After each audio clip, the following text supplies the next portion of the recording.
the party continued their defense of Greenest.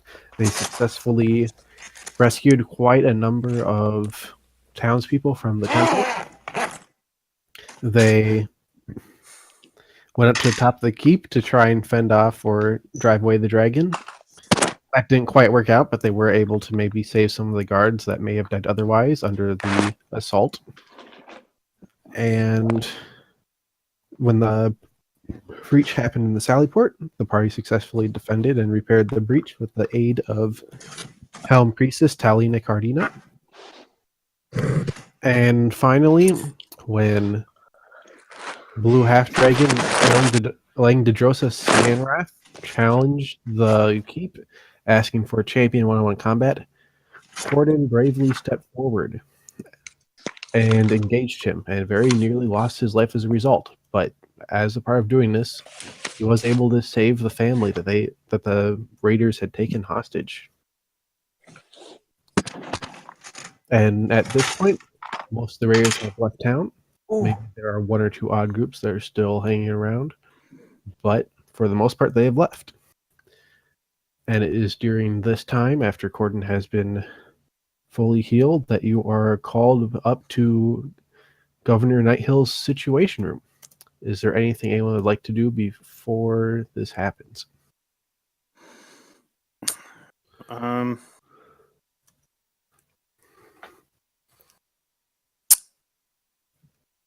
Do we have any okay, do we have potions that we could grab before this? What time is it right now? It's about noonish. Noonish, okay. Noonish.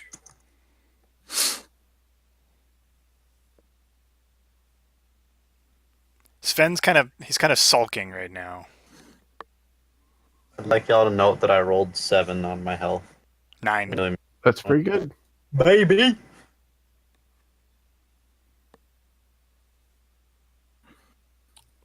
Yeah, so Sven's sulking. Has he already been rejected by Talina Cardina?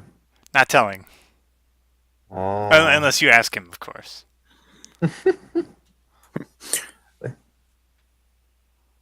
Then otherwise, they had a great time while you were out fighting the half dragon, if you ask Sven. That's not what he's gonna say. Okay. You could ask him. All right. Or you I could, suppose Bravon will go to the general store and see if they have any potions of healing. So we definitely need some. The general armory store is run by Castellan Escobart, the Red. He says, sorry, Ravon, what we have right now is all under lockdown until the governor gives the word to release any of our equipment. My apologies. We should probably go and collect the rewards we've been promised. Yes. Let's do that. Yeah. Nothing to do now except for that. So All right, so you enter Governor Nighthill's situation room, and when you enter, you see that with him is the scholar that you escorted here, Therastra Elantris. And she will nod to all of you as you enter, and Governor Nighthill will place his hands behind his back and address you. He says, I welcome you. I thank you again, Corden, for your actions earlier this morning. It was a very dangerous situation you placed yourself in, but I believe you did better than any of my own soldiers could have. And It was not a challenge at all. I won't say for who, though. no challenge. He quirks an eyebrow. Oh, I suppose that's one way to put it. Regardless, I have worked with Castellan to find a suitable reward for you. Here, he hands you a shield that on the front has Torm's mailed hand on the front, as well as what looks to be a slit in the middle of the mailed hand. This is Torm's Sentinel Shield. It is a shield that it will aid you and allow you to spring into action and be more aware of your surroundings. So, Seth, effectively, this is a +1 shield, and and when you wear it, the slit in the middle of Torm's mailed hand will open up into an eye, and that eye gives you advantage on all initiative and perception checks. Ooh. Oh man. What is your perception like? Enhanced. No. But Oh, well, it's actually at +2, just because of my wisdom up. Yep, right, and, okay. and now you get a double roll, best Now you- result now you've on got a both good initiative and chance. perception, That'll be helpful. and +1 AC with your shield. And Governor Nighthill will say, "I hope you will find this useful in future fights, and you will be able to use your newfound insight wisely." And he turns to the rest of you. And Castellan and I have found the finest weapons that we could in our stores to as a reward for you, and perhaps aid you in what I would like to ask of you next. So, Ravon, he presents to you a masterwork longbow, so you get +1 to hit with your longbow now. Ooh. And to Sven, I don't remember what weapon you have because I didn't look that up, but whatever weapon you currently use, you get a masterwork version of it. It's a morning star. You now have a masterwork Morningstar. And Gedwin, you get a masterwork spear because that was the weapon you were most seen using by the populace, or masterwork. I thank you. Does the masterwork do the masterwork things add any damage or just They attack just- bonus? They just give you +1 to hit. A masterwork Very piece of masterwork piece of equipment is basically when you're a smith and you've been working at your job for 10 years. This is like the peak of your craftsmanship, the best of the best. Oh, cool. Yep, the best that can be made of something before you start applying magic to it. Oh, nice. Okay. And masterwork equipment is also usually what's used to apply enchantments to stuff. So if Oh. you want, if you want like a +1 longbow later, you can like pay a mage to enchant it without having to buy the base weapon later. Oh, cool.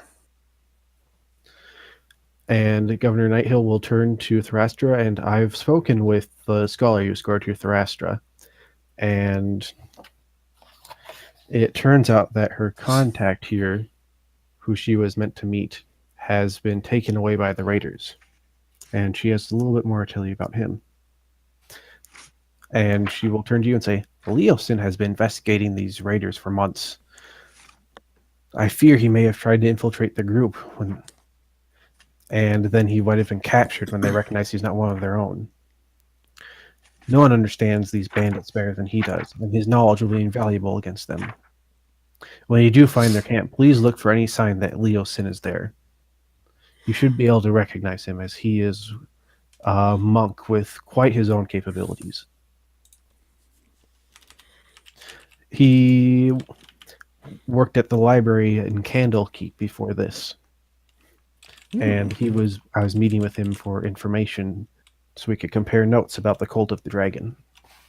And it seems he's gotten right mixed up with them rather than just reading and learning about them.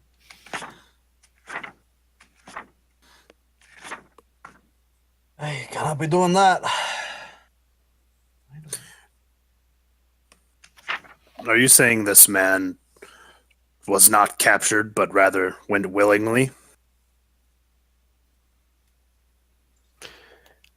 She shakes her head. I'm not sure. I can't imagine she would go with them willingly without meeting with me or the governor first, but maybe he thought it was wise at the time. Anyway, you did escort me into the keep, even though I haven't met my contact, and I will pay you appropriately. You each get 40 gold from her. And the governor and a couple of soldiers and I spoke with that acolyte of the cult that you captured, and we learned some troubling things. We have confirmed that they are the Cult of the Dragon. And worse than that, we learned that in their camp, they have a cave where they have set up a dragon hatchery. And that is very concerning.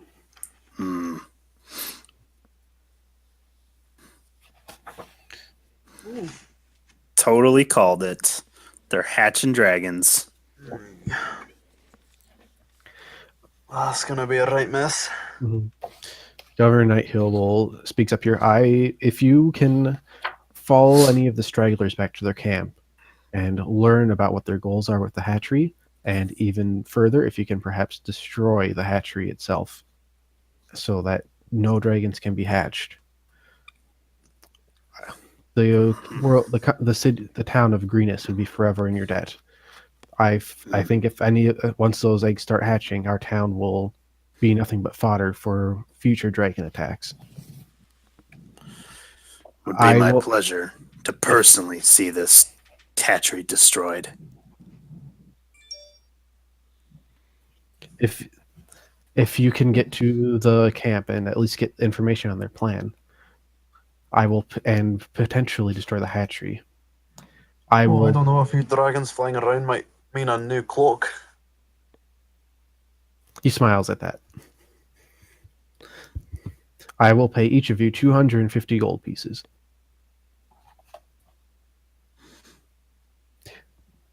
That's a right fortune. I think I can risk my beard being singed off for that. Mhm. So I have a number of things I'd like you to look for. I want you to learn specifically. I want to know where the camp is sited. I want to know how many raiders there are. I want to know who the leaders are. I want to know what's motivating them to attack so openly. And if possible, a lot of the town's valuables were taken. If there's any way you can load it up into some sort of wagon or cart and bring some of that back, I would be even more grateful. The acolyte you captured did give some insight into what that's for. I believe his exact words were,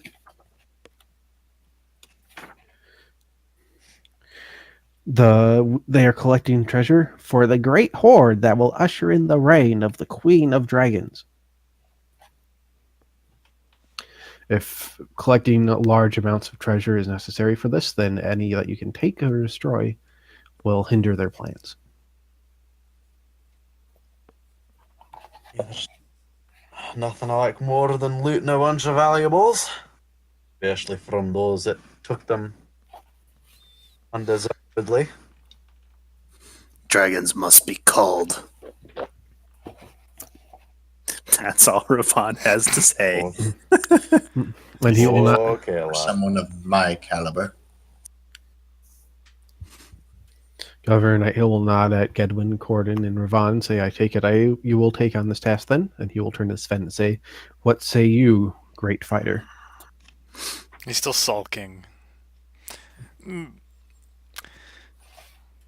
Let's get out of here.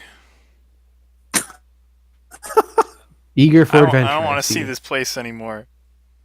And he will reach down and he will pick up a crate that was next to him and say, from the various townsfolk and from what remained at the temple, these are our last potions of healing. I hope that you will find them useful in your quest to learn why our town was attacked last night. And so each of you receives 2 potions of healing. Yes, me likey. Mine can go elsewhere. I don't want anything to do with the temple. Anything else that you wish to have, speak with Castellan down below. We do have ample stores here in the keep, though due after the attack, you will need to pay full price for them. Because any stores that we give to you, any money that we can use from that can be used to help rebuild the town. Hey, that's fair.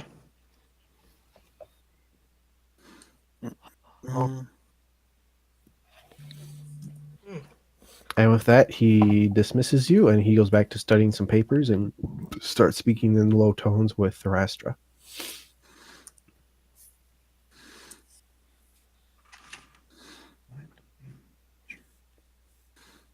Sven passes off his potions to Corden. All right then. I want nothing to do with that stupid temple. Uh-huh. Okay, lad.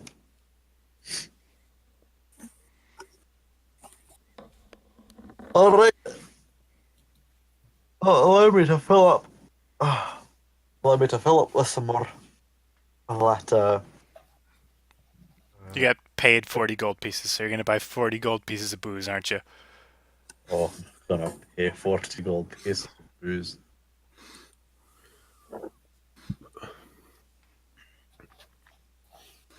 Oh.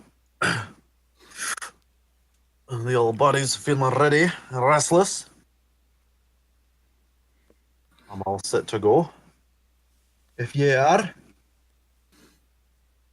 The sooner the better. Uh-huh.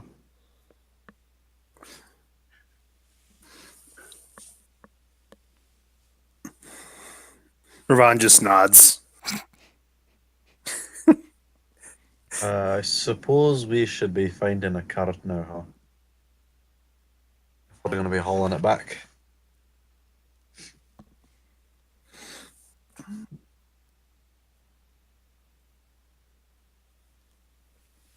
All right, so yeah, Well, what supplies do we want, actually? Well, we got a couple potions. I have cure wounds now, or cure light wounds, I should say. What do we have for That'll be- food? Goodberry? I did not take Goodberry, sadly enough. We're going to starve to death. what about I know. Grainberry? No berries. Oh. But what did I choose? I chose what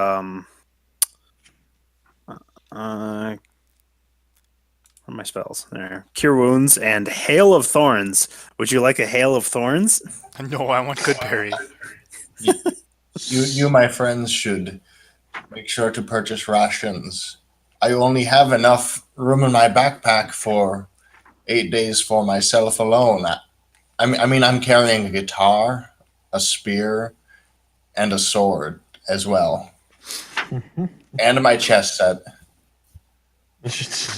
and 50 feet of rope, and my spare clothes. Anything else? I have a broken heart. Oh. Oh dear.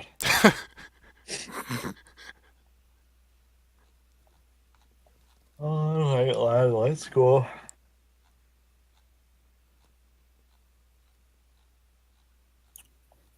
Yeah, I guess I'll purchase a few rash. I'll be right back.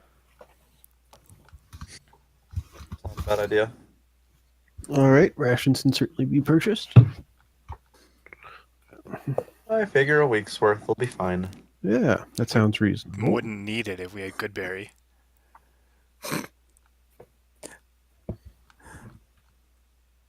Don't you? I learn mean, it? how far would we be traveling?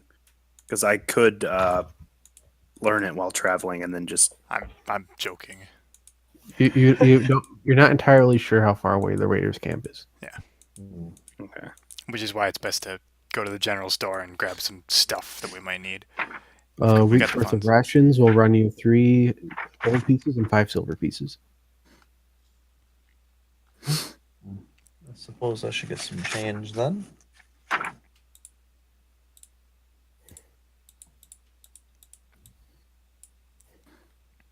That's 6 gold pieces and 5. No, wait, have they changed it?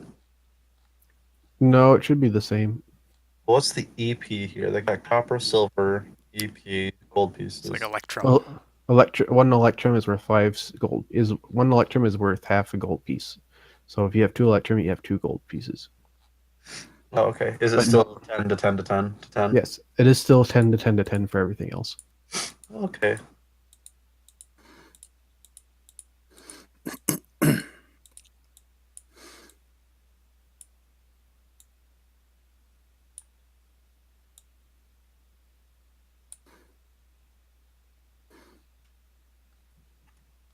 I have my week's worth of rations then. Delightful.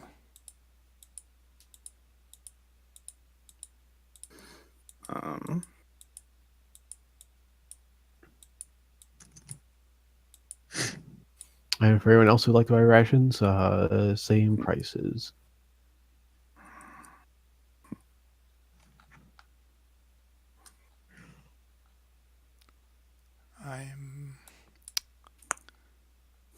trying to look at what else I want to buy, but I can't find the. Yeah, I'm trying to find the store, as it were. The player's handbook. Yeah, I feel like my handbook is bizarrely. Oh, that's why. Page 150 to 151. There we go. That's better. Holy shit, Inflict Wounds is pretty dope.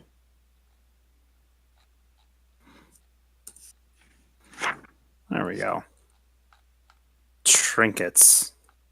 What in the world?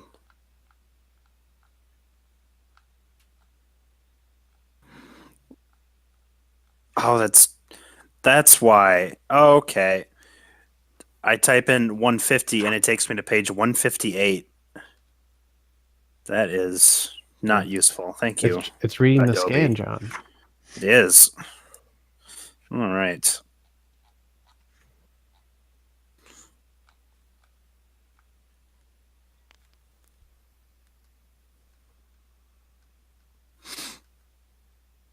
There we go. I've already got, let's see. How many arrows do I have?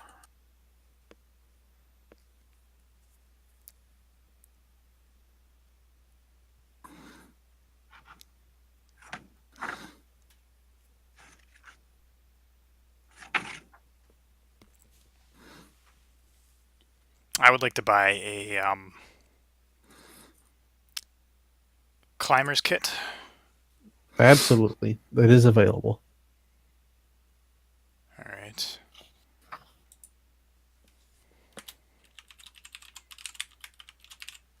And some ball bearings. Yep, you can buy those too. Bag of 1,000 for 1 gold piece. I'll take 3. Wait, why? I don't know. Yes. I'm looking. I see ball bearings. I see bag of 1,000. I'm like, Jesus Christ. Yes. God. I was just looking at that. Imagine the possibilities.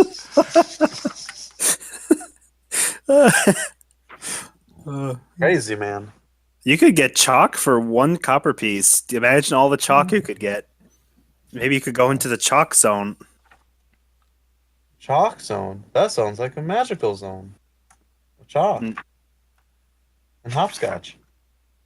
No, it was a show on Nickelodeon, I think, or Cartoon Network. One of those two. Right, and then I'm going to buy 5 gold piece worth of rations. I refuse to believe No, that. 10. What am I saying? Oh, It's So 20 days. yes. How many silver pieces to a gold piece? 10. 10. Okay, yeah, that makes sense. Or 2 electrum for 1 gold piece, but no one here has electrum because no one uses it. I'm also going to buy 10 days worth of rations.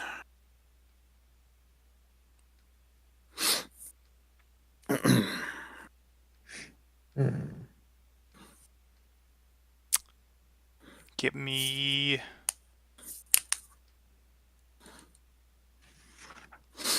go 5 torches. Aye, here you go.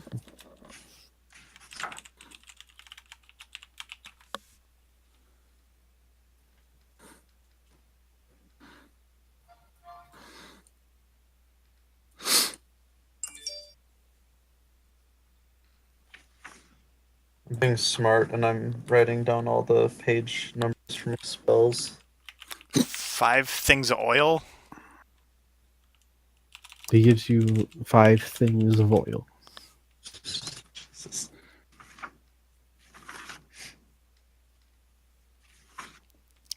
5 paper.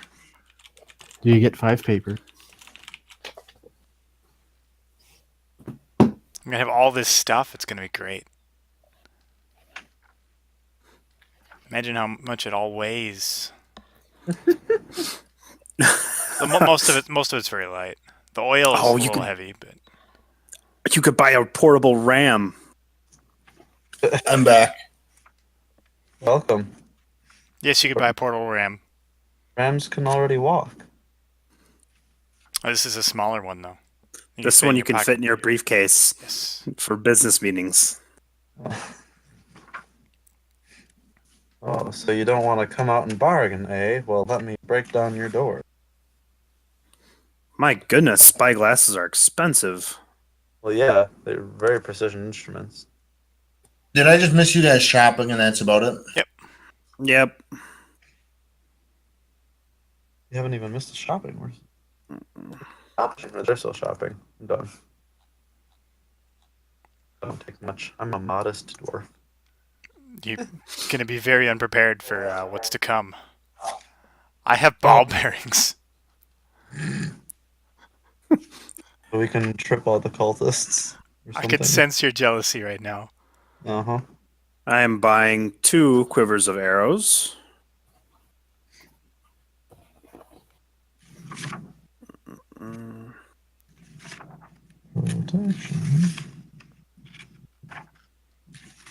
I think I might buy a light crossbow or something.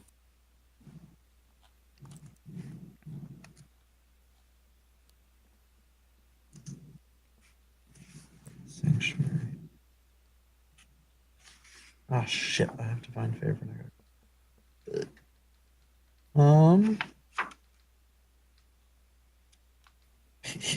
Crap, I forgot all my books. I'll be right back. I misread in the reincarnation, or for reincarnate, I misread elf as elk, Ooh. which I think You would think be much if more I- interesting. You think if Ravon reincarnates, he could become a half elk? Yes. Yeah, yes. He'd be even more of an outcast than he already still is. won't be loved. Are you kidding? People they like elk more than they like elves. Elk are not standoffish. No, people like elves. They just don't like half elves. No one likes half elves. Well, Even love a other half elves half-elf. don't like half elves. Well, I mean, that's not true. They hate other half elves. They hate them almost as much as Nori hated elves. Yeah. Rest in peace, Nori. I feel like Nori hated a lot of Oh. things, though. Remember all the horrible things he did in the caves? Like how he took the good helmet and then immediately got encased in a wall.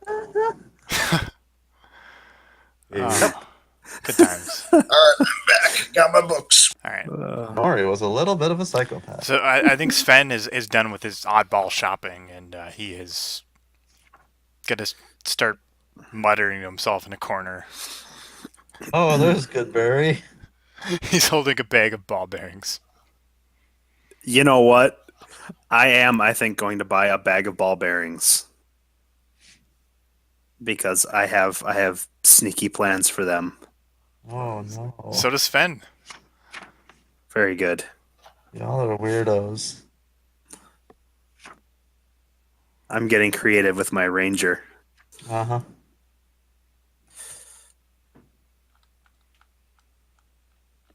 So you guys are all heading out? Don't they say that half elves possess neither the elven intelligence or human cunning? Really they could They have the kind of the best of both worlds as Does far as anybody that's know if concerned. where we're going has any water? No one has any idea. It can We have- be make a anyone who has asked this question, or even Gedwin who's asking it,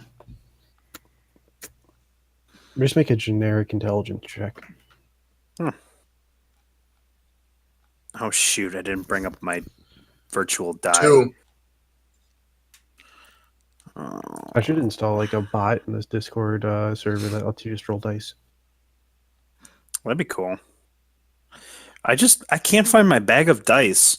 I feel like it might be at the St. Paul house, but oh well.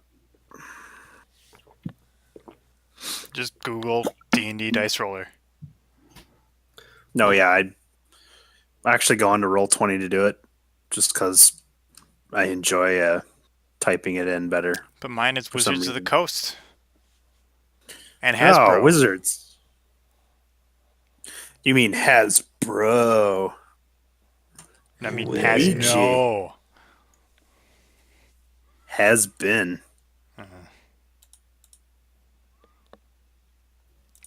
I rolled an 8 on my intelligence check, so I'm not buying any water or anything to carry it in. They only get higher than 10? Or 10 or higher? Let's see. Oh, Nope. okay. I got 16. All right. Well, I was more asking as if we needed a rowboat or something. Okay.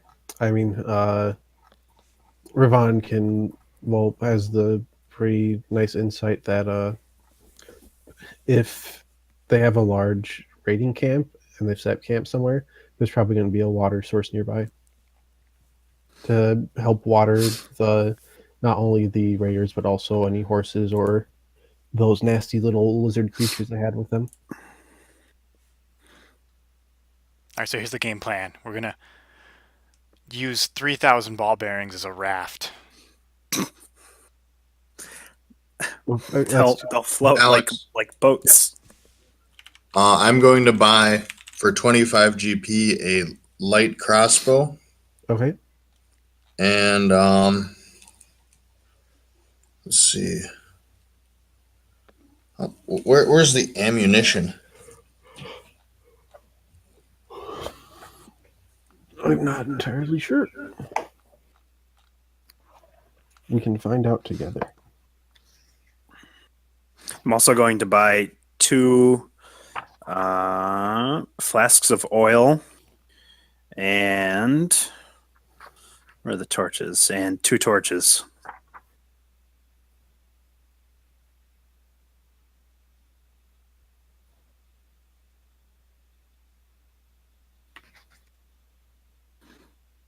I noticed you didn't buy a vial of acid. Well, I can't really dip regular arrows in acid, I don't think. Oh, it's to throw on people. Well, I would hopefully not be that close to them, generally. Well, you trip them with the Unless ball I'm- bearings and then you run over. And then you just pour acid on them. Jesus Christ. That's... Whew. Whew. Imagine, fighting without using our masterwork weapons we just got. My That'd be a goodness. blast. No, more likely than not, we're just going to run at people with our So, masterwork weapons. For ammunition, 20 bolts or 20 arrows cost 1 gold piece, and 20 sling bolts cost 4 copper pieces.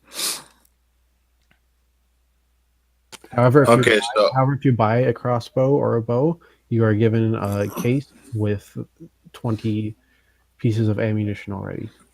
Cool. So I'll buy a light crossbow and also a book on dragons. All right. Whatever the best seller in the town is on the topic. Oh, the best seller might be something in the fantasy section, if you get my drift. Lots of lonely housewives.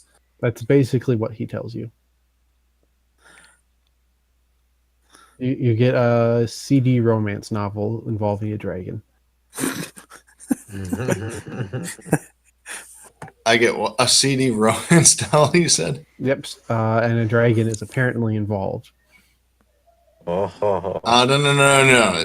You misunderstand. I'm fighting the dragons. I'm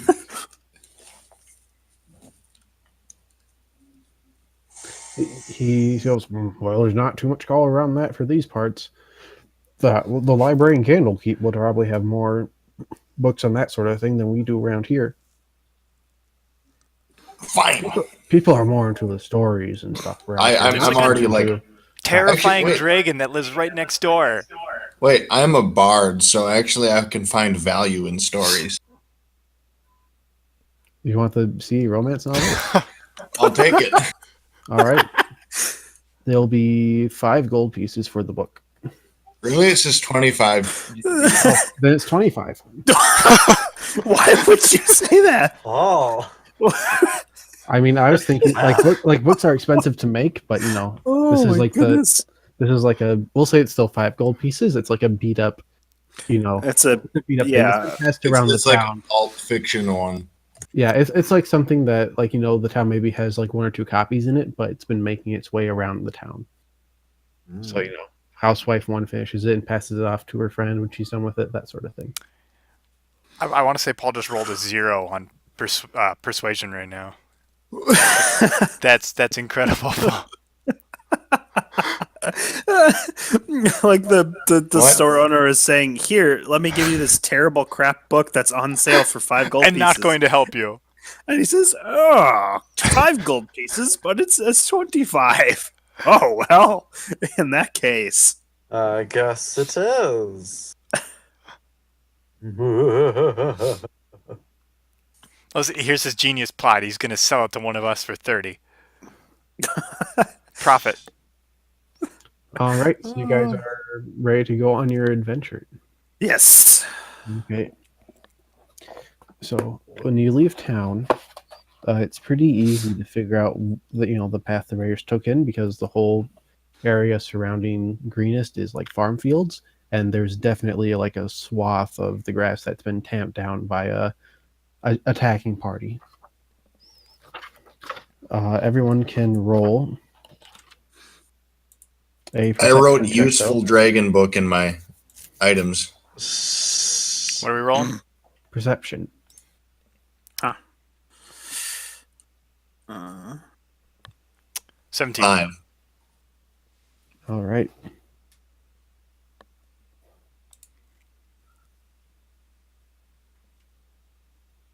I realize I've been under rolling my perception. Whoops! Wow, Oh dear. 20.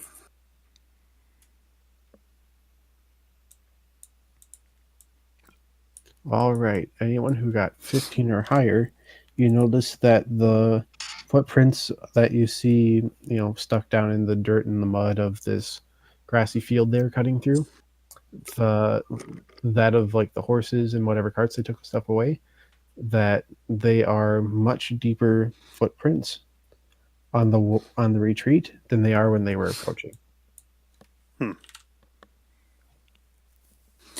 Bravon relays this to the rest of the party, unless or whoever. I noticed Uh, as well. Okay.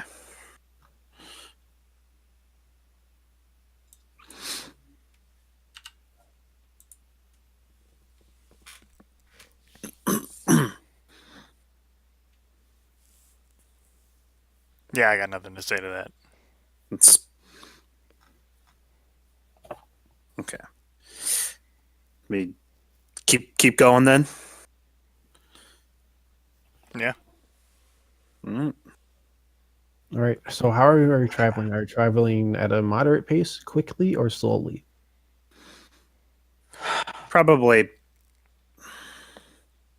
Well, this isn't exactly life or death situation. We're not really on a time crunch, so Yeah, I don't feel the need They- to. say moderate. There's dragons All right. hatching. Right, but I don't exactly think that they're gonna they're be in hordes over. yeah. I don't know. I suppose My vote's on quick. you think they found a way to hatch them quickly or something. Well, I think We're going on foot, so I don't see any reason to do anything better than moderate. All right. We've got oh. nothing to help us. I've been outvoted. It's okay. Actually, you have a ranger with you. Mm-hmm. Let me look up something really quick here.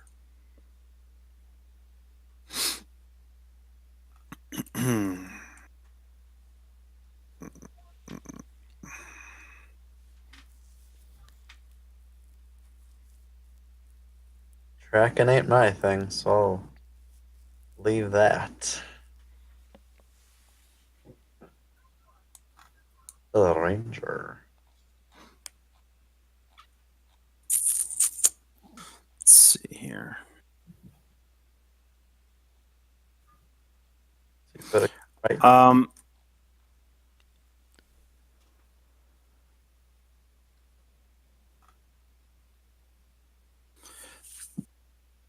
So would that count as tracking creatures looking at those footprints? It can certainly count as that. Then I would be able to learn their exact number, sizes, and how long they pass through the area. But I don't know if that would be if there were too many. It's a bit like that because they were coming and going. So, Right. Okay. And in addition, is any of this terrain we're crossing considered difficult? No, none of it's difficult. Okay. So, for anyone who doesn't know, difficult terrain doesn't slow your group's travel. Your group can't become lost except by magical means. Even when you are engaged in another activity while traveling, such as foraging, navigating, or tracking, you remain alert to danger. If you are traveling alone, you can move stealthily at a normal pace. When you forage, you find twice as much food as you normally would. And while tracking other creatures, you also learn their exact number, sizes, how long ago, etc. So those are your perks with traveling with a ranger. Oh, me oh Thank my. you, Ranger. You're welcome.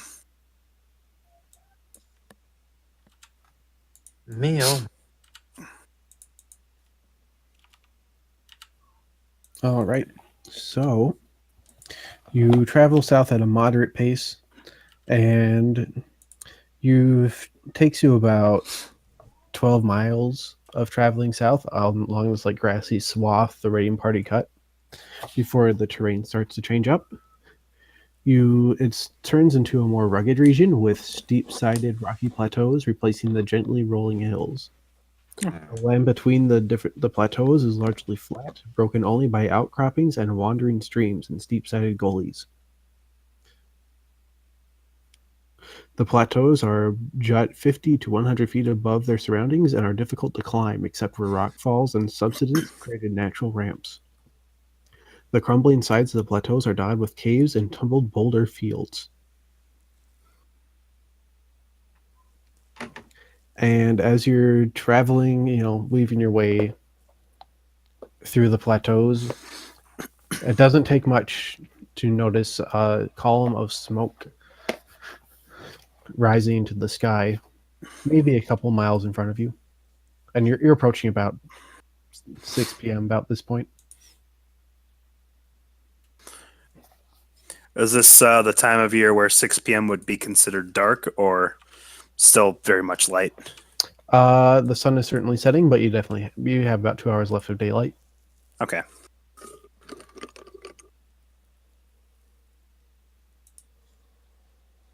Oh, I think that's fine. Yeah, we can keep going. A little bit longer. Yeah.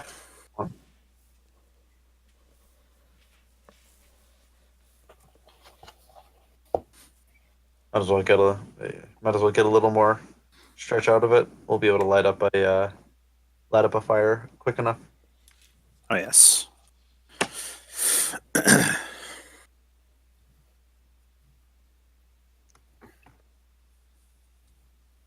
All right. So, are you changing your pace at all as you continue towards this rising smoke?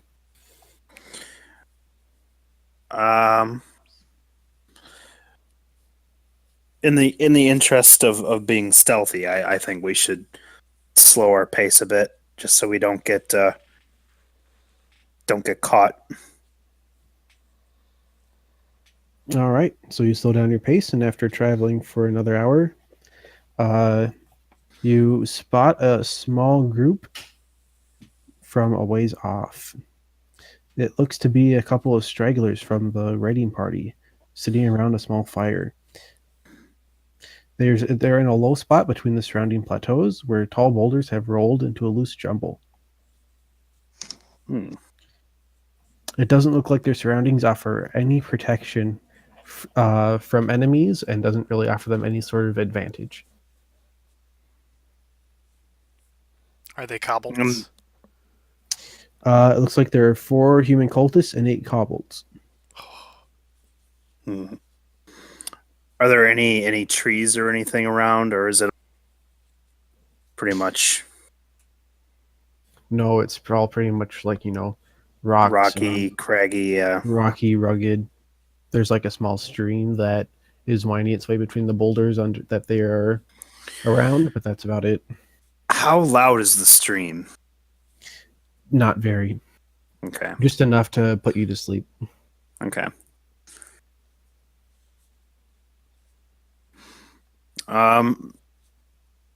Ravon suggests that he could go ahead and scout. Sure. Very well. This is good plan. I'll happily.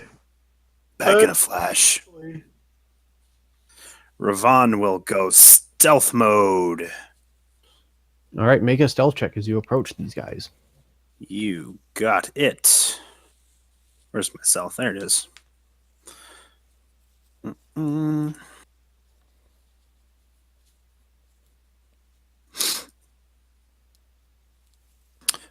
18. All right. So it's not difficult for you to sneak up on these guys. There are plenty of boulders that you can hide around, and it doesn't look like any of the kobolds or the humans are really keeping an eye out for anyone following them. And when you get within, maybe you can get within probably about 50 feet of them without risking drawing attention, and you can make out what they're saying pretty clearly. Okay. It looks like they've captured a couple of hens from the prairie that you were on prior, and they're arguing over how to cook it properly. Oh.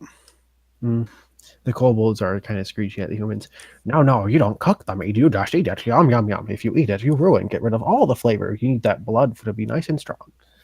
And the humans are like, you guys this is disgusting. What are you talking about? First, it's a process here with us humans. You chop off the head and you drain the chicken, you pluck the feathers, and you cook it over the fire. Kobolds, I don't know what you're even talking about. This is filthy animals. And they're just kind of discussing this. And it looks like that the humans have set their weapons and their shields to the side. They're leaning up against a nearby boulder, whereas the kobolds are still wearing their daggers around their belts. How close is Ravon to the weapons? Probably about 40 feet. They're not too far away from them, so they would have to move about 10 feet to go get their weapons. Can't wait till Corden gets stabbed again.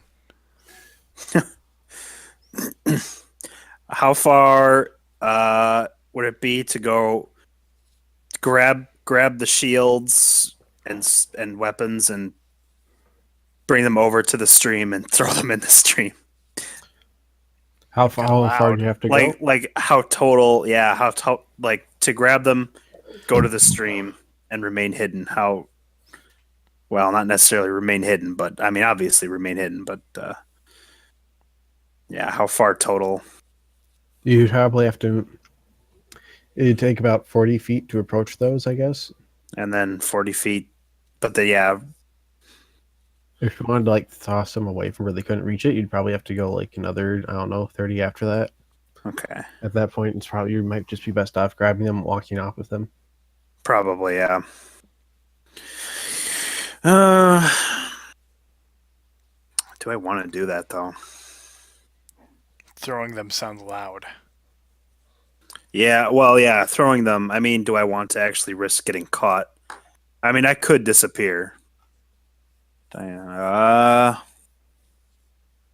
go for it and see if I can grab their stuff and walk off with it.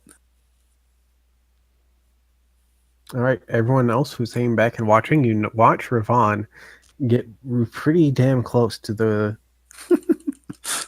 to the small camp of raiders. Oh boy. I can't wait to see what happens next. Perhaps Neither can I. How close are we, technically? We're wise. yeah, you guys were probably got within maybe 100 feet of them before you decided to send out Ravon. And Ravon definitely notices that they're loud enough and into their discussion of cooking enough that it's no wonder they never noticed you. And they certainly don't care about being stealthy with that fire they're making. You could probably finish a few of them off and they won't notice. Maybe. I don't. How many? I'll load my crossbow, but I won't get any closer. Yeah. How many of them are there again? 2 humans and 4 humans, 8 kobolds. 4 humans, 8 kobolds. Yeah, dude. Yeah. No, I'm not going to. That sounds like a Very rough funny one on my idea, own. yes.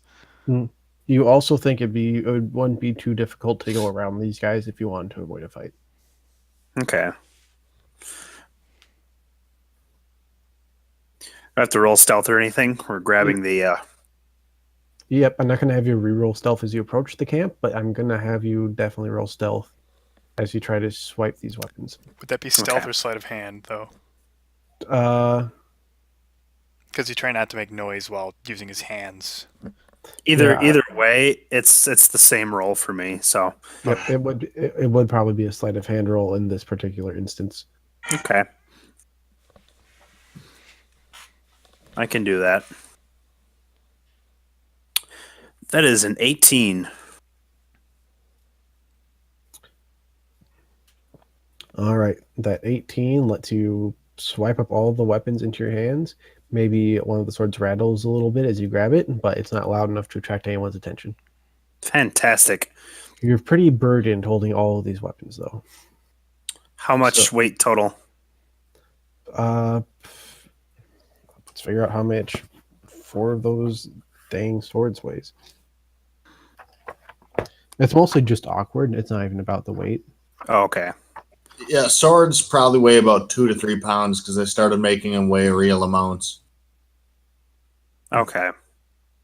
Like, if you think about holding a sword, then think about, in addition to the other equipment you Yeah. have on you, holding like 4 of those and 4 shields if you grab the shields as well. Right. Okay. So if you want to try and sneak away holding all this stuff, you'll be making stealth checks at a disadvantage. Okay. Can do. What is the disadvantage? You roll twice and take the worst result. Okay. Yeah, because each shield weighs 6 pounds, so that's 24 pounds right there. Okay. And their swords. They probably don't stack very well either, honestly. Nope. Okay. Okay, well that's a 16.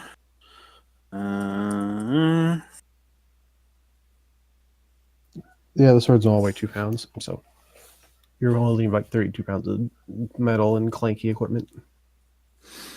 Okay. Oh, figures. Okay. Had to choke eventually. I got a nat 20, Mm-hmm. but I have to go with the 16. Oh, that's great. Yeah, 16 you do just fine. You have to move, you're moving like Oh. 5 feet every, like 15 was the DC for this, so what you're moving at, Whew. 5 feet every 10 seconds to do this properly and sneakily, but you're able to scamper away with their stuff before they notice. Oh, excellent. I go back to the camp and say, got their weapons. Just dump all these weapons. Clang, clang, clang, clang, clang. Well, Are not you- quite like that. Are you really dumping the weapons, Ravon? No. I am being facetious. Yeah, but Ravon has all the humans' weapons, and just says, "Got the 4 humans' weapons. If they find us, we'll only have to deal with the 8 kobolds. But we could go around if we wanted. I figured it would be safer than sorry to grab their weapons, though."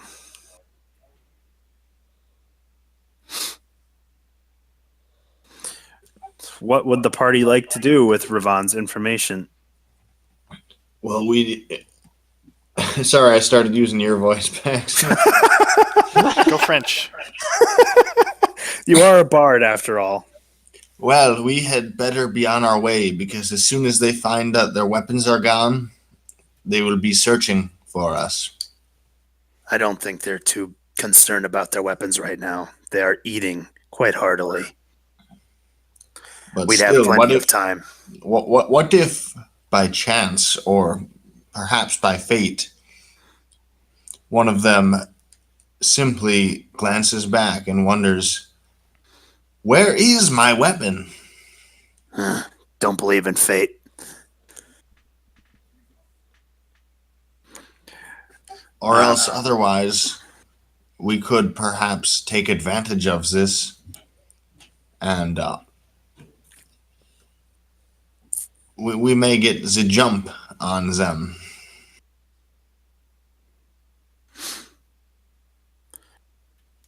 I'd be fine taking them out. Less problems in our way. And we might perhaps ask them for information about their camp. Something tells me the kobolds won't be much help. Oh, I gotta go. Humans might be helpful. They seem to at least be somewhat more intelligent. As you're discussing the plan, you notice that the kobolds have grabbed 3 of the chickens and have run off about 50 feet further away and are really start digging into them, whereas the humans have gotten into a furious debate about how to properly cook the prairie hen. I have not yet noticed that their weapons are missing. Very good. So you want to capture Whatever one we of these guys decide, for we should information? agree.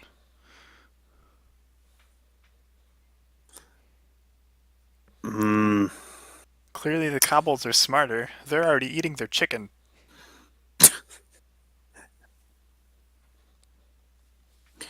uh,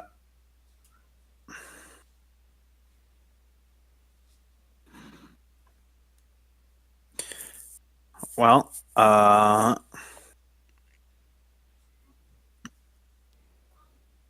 Bard, you have a crossbow, yes? Yes, but I have a more elegant solution, I think. And So I don't even have to get much closer. I have a 90-foot range on my sleep spell. oh, That sounds incredibly neat, actually. Yeah, so how close so the kobolds are pretty far away now 50 from the feet, 100 feet, 150 feet away is what I think Alex said. Yeah, so I'm just I don't know cuz the people are already disarmed. Yeah, I'll put them to sleep anyway. So I will creep might be forward helpful.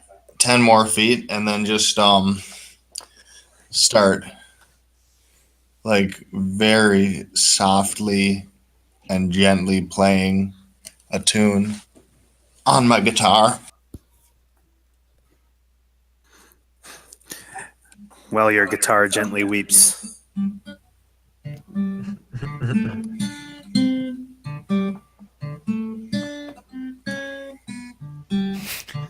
As he tries to find the right notes. All right. What kind of save do they need to make?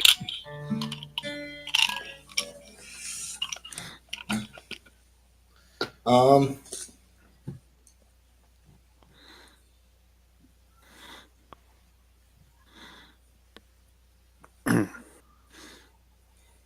Well, it doesn't look like there's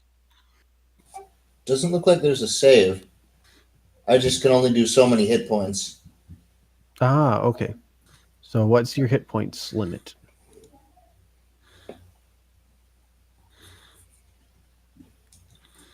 I'm just trying to reread it because it's just so weird that it doesn't have a save. Bard stuff is kind of weird, isn't it? I think this is the sleep It's spell. just the sleep spell, yeah. Oh, I'll take a peek. The reason he's playing his guitar is because he wants to practice. He needs practice. yes. He can't hit the right notes.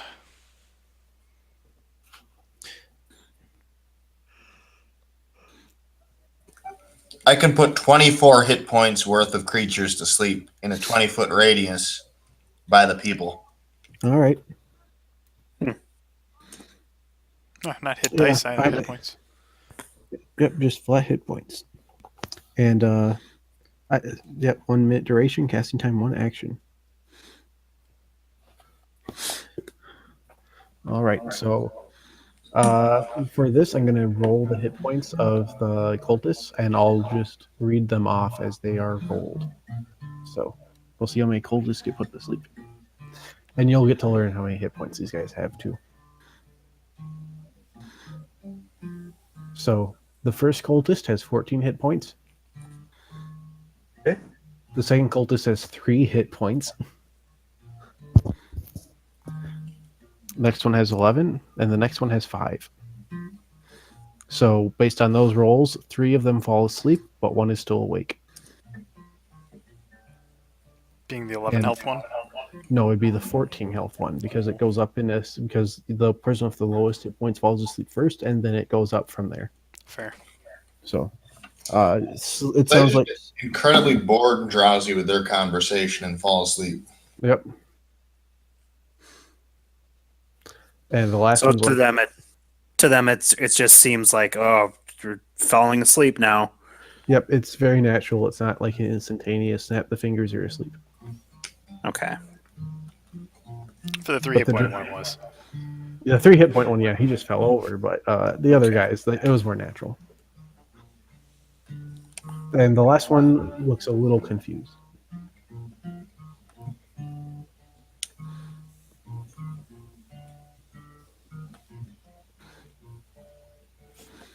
But then he shrugs and he takes one of the prairie hens. He starts chopping up into strips, tosses the strips into a Ziploc bag, pulls out a box that says "Shake 'em, bake 'em," and pours that into the bag with the hen strips. Oh, my Take even tendies. longer. My tendies are going to be ready soon. Ravan, s'il vous plaît, quick, captures that one. Silence that one. Can do. Ravon pulls out his bow. Also, Gedwin, you would know that this last cultist, because he's not affected by your sleep spell, is stronger than the other 3. Ooh. No, I mean apprehend silently. Very well. You already passed 4 stealth checks effectively. Like, what's another He'll one? He has to make another one Yeah. if he's going to approach sneaky. Let's do it. This'll be the day that I die. 15. Oh, that's fine. All these Perfect. DC 15 checks mean nothing to Ravon. Okay. Ravon approaches the cultist who is furiously shaking his little baggie of tendies and pulls out his short swords and puts them in front of the man's neck and says, "Keep silent and answer questions." Roll intimidation. You got it. I don't even know what Just my like a intimidation penalty is. on that for like this contradicting questions you just or orders you just gave him. Keeping quiet, but answering questions, I guess. Whatever. Yes. Oh, I have. Ooh, this is going to be fun. I have no bonuses to intimidation. It's charisma. Yeah, that's my dumb stat. I'm a ranger and a half elf. 12.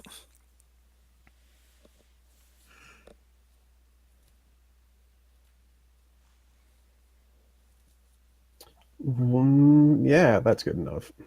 Oh, He's not like trembling or anything, but he definitely seems to understand that you're serious about your threat, and he just nods. get up.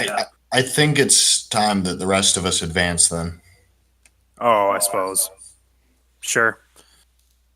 Ravon takes one sword away and kind of waves it in the air as a signal and quickly puts it back against the man's throat.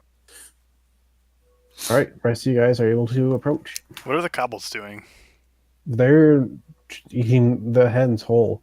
One of them seems to be choking on a hen bone, and one of the other kobolds has started paying back. I figured in all this time they would have been done and gone back for more chicken or something.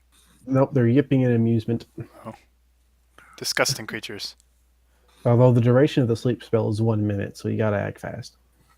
Yeah. Perhaps someone should. Just like Ravon walking over there and doing this, you have like 30 seconds left on the sleep spell. Well, let's Makes just sense. cover his Someone should mouth go and over there. drag him away. Yeah, that's probably better. Ravon tells him, "Get up, He stands up.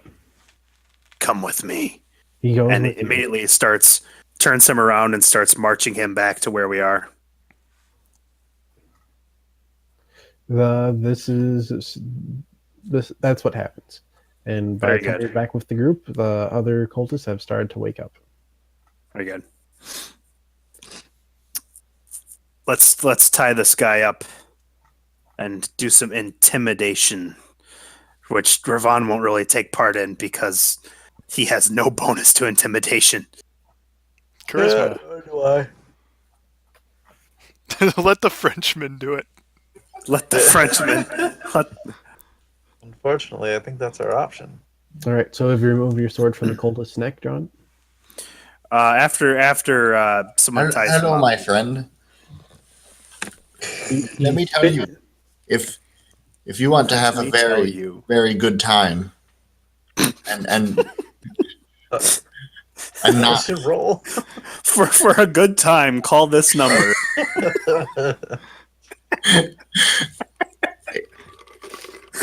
if you cooperate, we will make sure that your time here is very pleasant and you go on your own way very soon.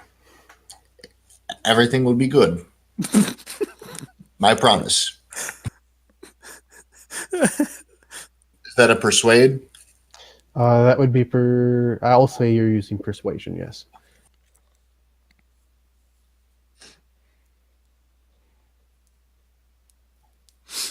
23. Oh my. Yes, he is. That's why I played good cop. He is willing and able to answer your questions. Although it sounds like the other cultists are looking around and they are waving the kobolds back over and saying, "Hey, Frank is missing." And their weapons. They haven't noticed that yet. They're good friends. Mhm. He's run off with our stuff. All right, so what do we ask him? What do we ask Frank? I will need to make this quick. Where are you guys going? Where is your base?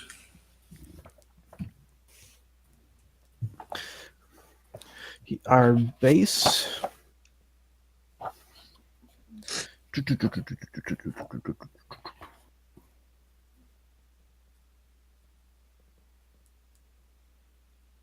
That is not quick enough. No, Is there a password to enter your base?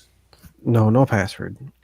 You guys are pretty tough warriors. You look like you could probably walk in masquerading as mercenaries with the raiding party and could go about unquestioned. Oh, They that's the raiders camp is about 5 miles south still. And he gives you a pretty good description of it. Including guards and numbers and all that. He's not sure about the guard numbers since those would have changed when just about everyone left for the raid. He's not sure what's posted now. He doesn't Okay. know if there's like a big feast of revelry going on at the moment or if it's back to serious business or what. But he does, because he did roll very well in your persuade, he does give you a rough map with some numbers on it and with the locations of different things. Did you ever see a monk?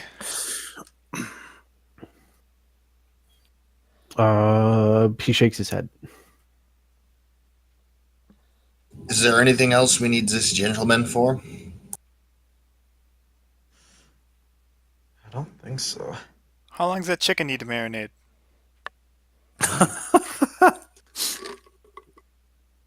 Oh, I don't let marinate. I just toss it in shake and bake, toss in the juices, and throw it Kill in the him. fire. Do not listen to our friend here. He is at least partially of the Orcan race, Oh, at least 1/8. and a buffoon at that. I can assure you, having seen your technique, that is the technique in Waterdeep right now. It is just absolutely tray chic. That is the technique. Keep doing exactly that. Your friends are wrong. Does anyone else have a question for this gentleman? Otherwise, we'll have to send him back. No. So the map he is in the gallery, and he kind of goes over roughly what he has. The white squares on the map are guard towers, keeping an eye out for anyone who might be mounting a revenge attack on the camp or any incoming parties, and making sure that everyone who approaches is with them. The number 1 on the map is where they keep the prisoners. And the level 1, level 2, level 3 are different elevations. So when you go from level 1 to level 2, you're basically going up about 20 feet of slope. And the white dots that are kind of like weird spikes coming out of them, those are all different tents belonging to different Oh. members.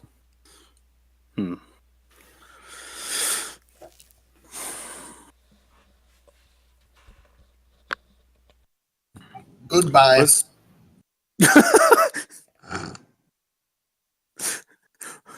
Number 4 is the cave where they have the eggs. Bye, Frank. Be good.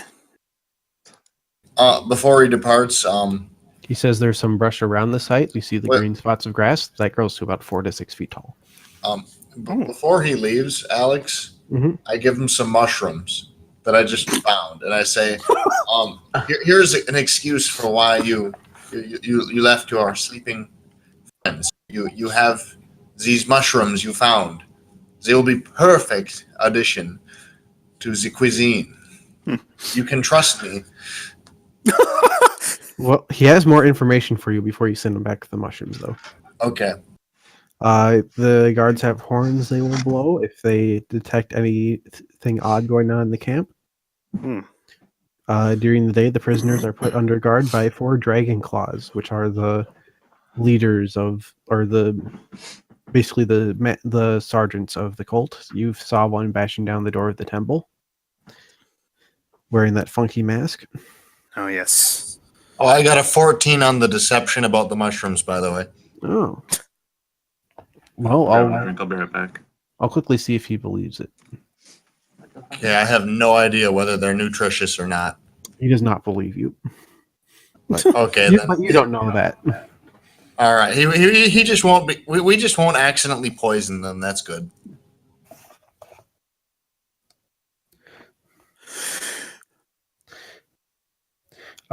So area 2 on the map is the camps where the big boys, the leaders of the camp, stay. And he says that those are Leng the Josa Cianrath, Resmir, and Frulam Mondath. My God. But we almost beat one of those.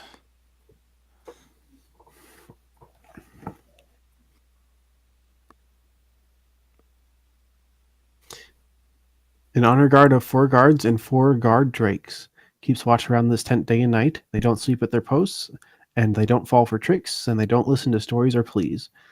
Their job is to keep everyone away from the tent unless someone is sent for. And I mean everyone. I've seen them skewer people just for, getting too close to their tent. Hmm.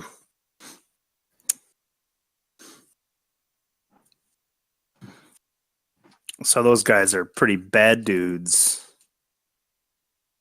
He declares it and says, "They are our best dudes. Thank you very much." I would like to point out that we've inflicted a wound on that dragon guy.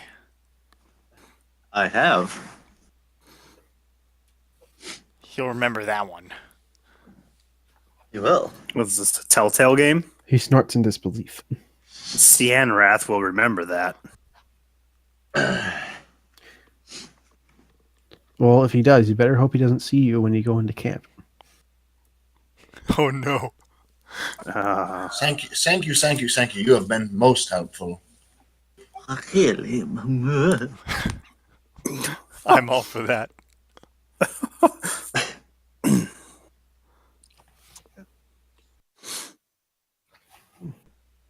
So we let him go back, I guess. That's all the info we're gonna get. Yeah. Oh, we can't let him go back. He's gonna tell everybody he saw us. No, we won't. Yeah, no, I have to let him go back. I told him. I have to keep You my did word. tell him that. One, I we're a keep good my party. word. Two, You are like, honorable. he's not gonna tell anyone. And then after we were so nice to him, We know his name.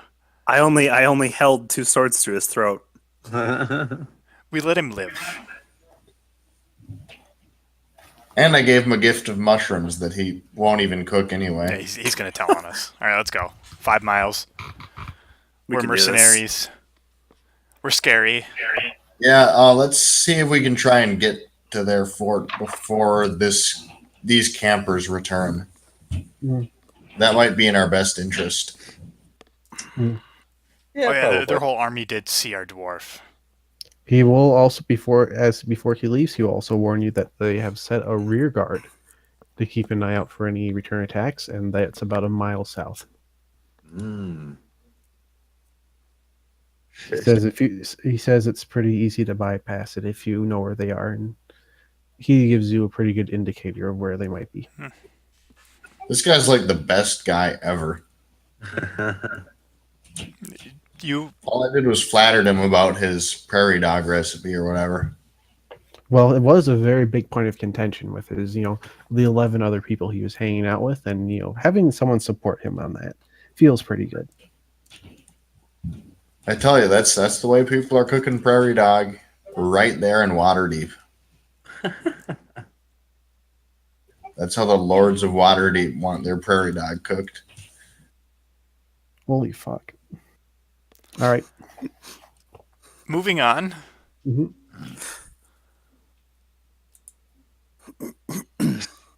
Oh, Fucking weeb. does he also clutch his arm? I was going to make the joke that he does. That you do what? Look in the characters.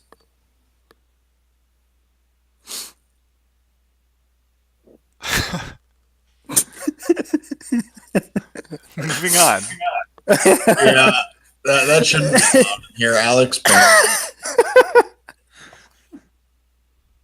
So, do we make our way now moving at a swift pace?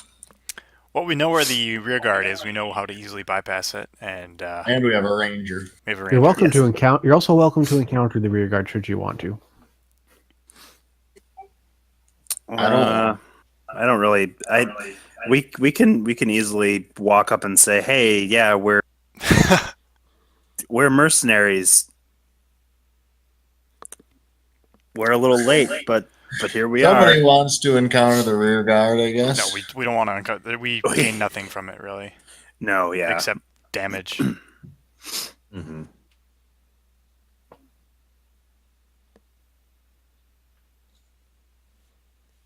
All right. Oh, I like that picture of Corden. Seth, all I see is a dwarf not healing someone. You'll be happy that I did, in fact, prepare cure wounds, and I fully intend that only on myself if I don't burn through my. Hey, guess what? The ranger will be your healer. He has cure wounds. All right.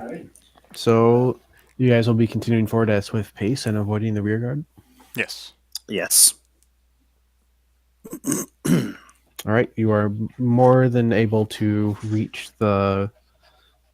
You pass by the rear guard. You go. It takes a little bit longer for you to get to where you're going because you have to kind of go around the plateau instead of going straight down the creek in between it. By the way, if you don't do anything about the rear guard, don't notice them or anything, they toss rocks on you that deal 2d12 bludgeoning damage to all party members. No save. So, My goodness. Wow. So So you're we'll play in the like. I feel like if we didn't play this smart, we would be long dead in this campaign. Yes. Yeah. yeah, we'd have been dragging out. We've already been almost dead at what least a- 3 times. Nah. We really have been getting shit on. I like it. It's spicy. All right. So Muy caliente. I'll be right back. It sounds like people are leaving. I should probably say bye. Good. Get them out of here. Be gone, thoughts. Yeah, because that accurately describes Stacy's friends. all right. So after about 3 more hours of traveling at your swift pace, you are able to reach the camp, approach, or you can at least see evidence of it by big fires going off from multiple tents and smoke rising of this raiding camp. They have set up their camp in the hollow of a rocky plateau that's roughly shaped like a horseshoe. The lower portion of the plateau rises gently from the surrounding land, but quickly steepens and ascends to a height of 150 feet above the landscape. Boulders form jumbled heaps at the bases of the cliffs, and the level shelves and top of the plateau are covered in long grass and brush and scrubby trees that grow in patches.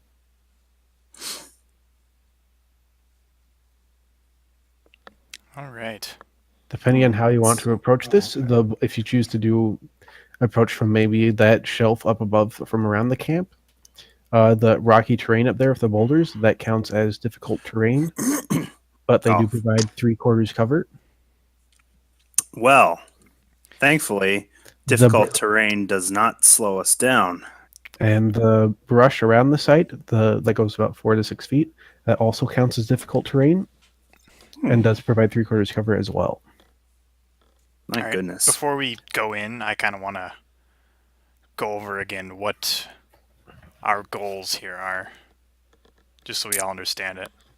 And those shallow caves that have been in the plateau walls of the plateaus that throughout this whole area you've been in, they provide, if you get in there and you keep it dark, you think you could probably take a long rest in there without being discovered. Very cool.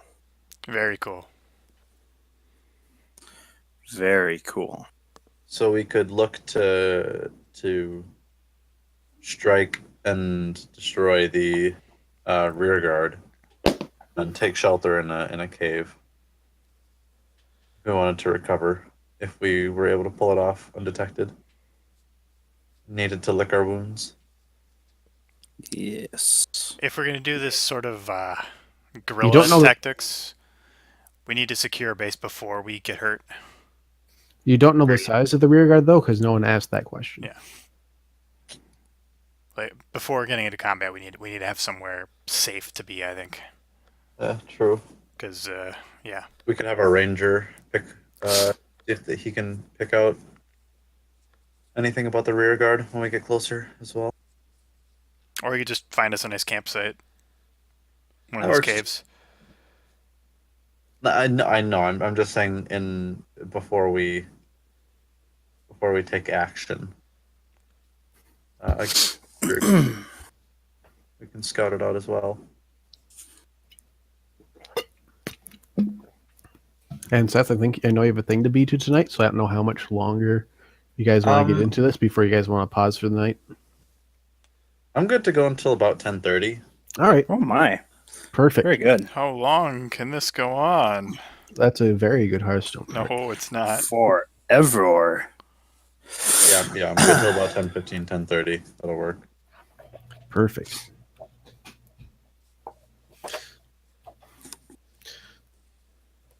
But yeah, like what are our goals here? I guess. I think I think it's a good thing we're going over this. Yeah. Do you guys still have the did you keep the shields and the scimitars that the cultists had that John took off them? I see no reason not to keep them. All right, I So- will remember this.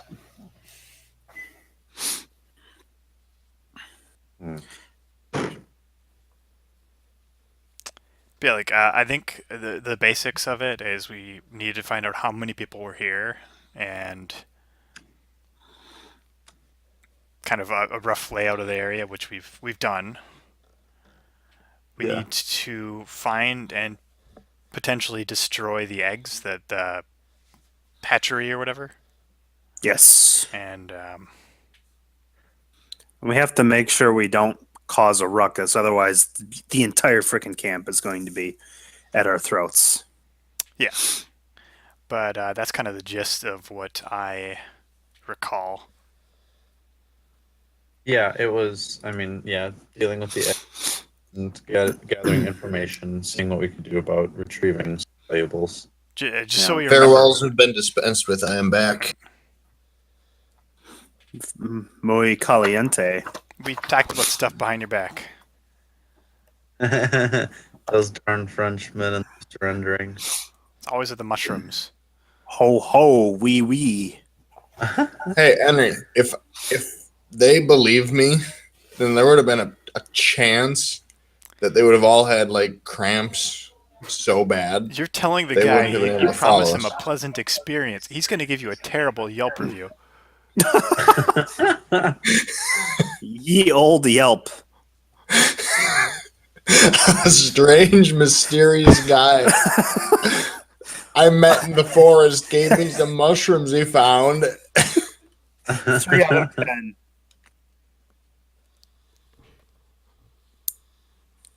Oh my goodness.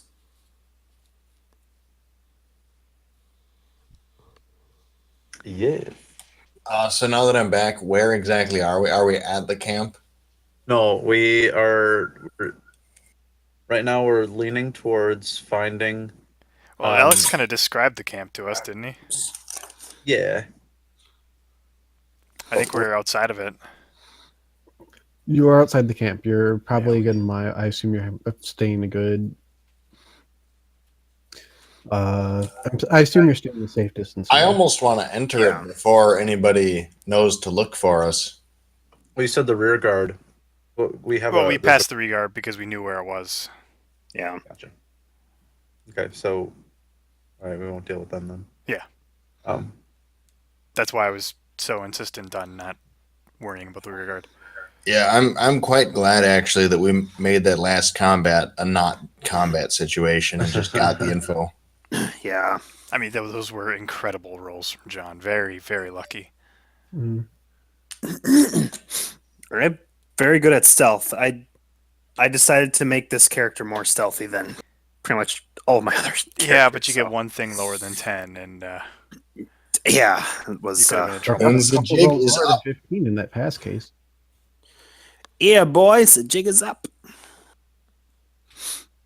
So that could have turned ugly very quickly. Oh yeah. Moving on. So yeah, we're around the camp. Alex said we could find caves on the outside that would make great resting spots. Kind of make one into a home base. Yeah. I'd say that's a good plan. And we have 3/4 cover pretty much anywhere we want to go, so Some of us could integrate ourselves into the camp. I sort of worry about Seth's character going in unless he's- Yeah, I'm probably not the best. Maybe Corden and Ravon can stay in hiding then. And because Corden made quite an impression, I imagine. in fact, Yeah. frankly, why don't I just integrate myself into the camp and the rest of you stay in? You don't want Sven? Well, because I was thinking, so Ravon is a good person to have as eyes, just watching, I don't want Sven. and That's what Talina Cardina told me. and I don't want Sven for a delicate operation.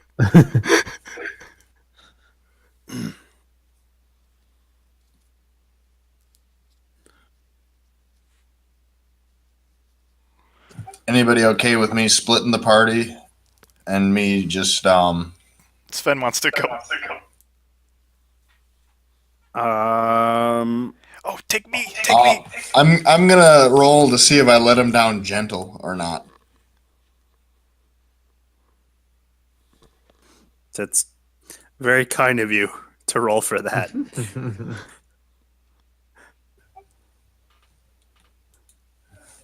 Sven, you see, He's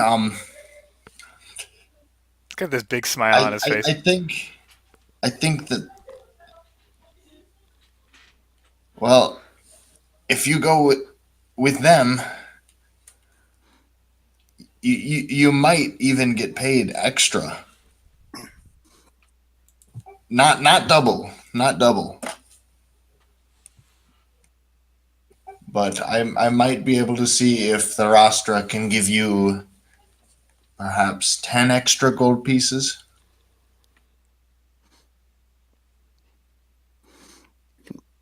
You might want to try and offer him a date with her. Oh no! I That's definitely a lost cause. I can do many great things, but that is not one of them. That is even beyond me. Your Yelp score is getting lower.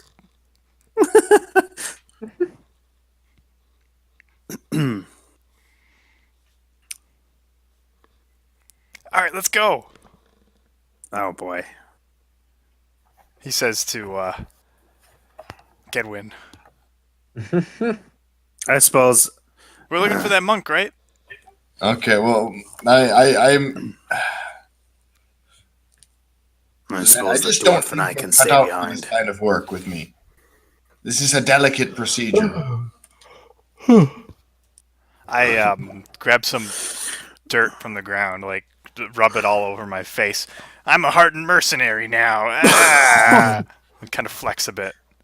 My goodness. Very intimidating with my 6'5"-ness or whatever I am.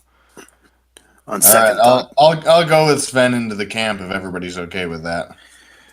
Uh, I'm only 6'1". I'm not that big. He admittedly does look more the part of a mercenary than I do. Random be his- bard shows up. you could be his butler. Mm-hmm. Well, I'm not dressed like a noble. I'm actually dressed in kind of like a travel worn duster and Oh, that's right. yeah. I look like kind Johnny of a cowboy Cash. type person. You're Johnny Cash. I fell into a burning ring of dragon's fire. I heard one note. All right. So is it Sven and? Sven and Gedwin are entering the camp. All right. Front gate. We're hardened mercenaries. Got dirt all over my face. I have no such thing. Ravon will be eyes in the sky. Not that we have any microphones or anything, but So Ravon, you're just kind of skulking around up top and keeping an eye on things. yeah. All right. Let's we should Ravon agree on a will- signal. That's yeah. I was just about to say, Ravon will gather the party around, and since he's a ranger, he knows making signals to each other, and he teaches the group a very simple kind of way of let's see. We'll say he'll have a. Let's see. Do I have a mirror? I might not have a mirror. I have a shield. Seth's got a shield. Yeah. Would got a would any of the shields make good? Oh no! What time is it? It's like 9 p.m. Oh, that's right. Okay. Do you know any owl calls like hoo? Absolutely. The bard I can don't teach us know. something. I don't know if you'd be able to hear. How far up would our perch be, or would my perch be from where they are? I think it's quite a distance. Yeah, that's what I If you look at figured. the map. It seems like it would be a bit too much of a. I mean, look how little 100 feet is on that map. So Yeah. So John, up top, that's about 150-foot drop down to the rest of the camp. Oof. I could maybe make a hawk noises. Green smoke for all clear, red smoke for bad. Once That seems very not subtle. Corden, will you be joining Ravon up top? It's 150 feet up, and there's boulders and patchy grass that keeps you pretty covered, so you won't need to worry about making any stealth checks up there. Yeah, I suppose it's better than sitting around doing nothing. Best be able to react. Mhm. Besides, I know those half elves tend to get in trouble. Mhm. So Ravon will keep his bow at the ready. Oh no, For we any- split the party wrong.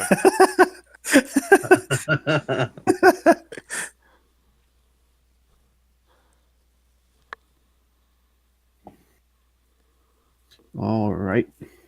So, Gadwin, when you and Sven enter the camp, you actually aren't challenged at all by the guard of the tower. If you look up at him, he just looks down at you and nods as you enter. But as you enter the camp and you start mingling with other members of the camp, I want you to make charisma checks. Oh boy. I can roll high. It's happened once. Oh, it's happened again. We're looking at a 16. All right.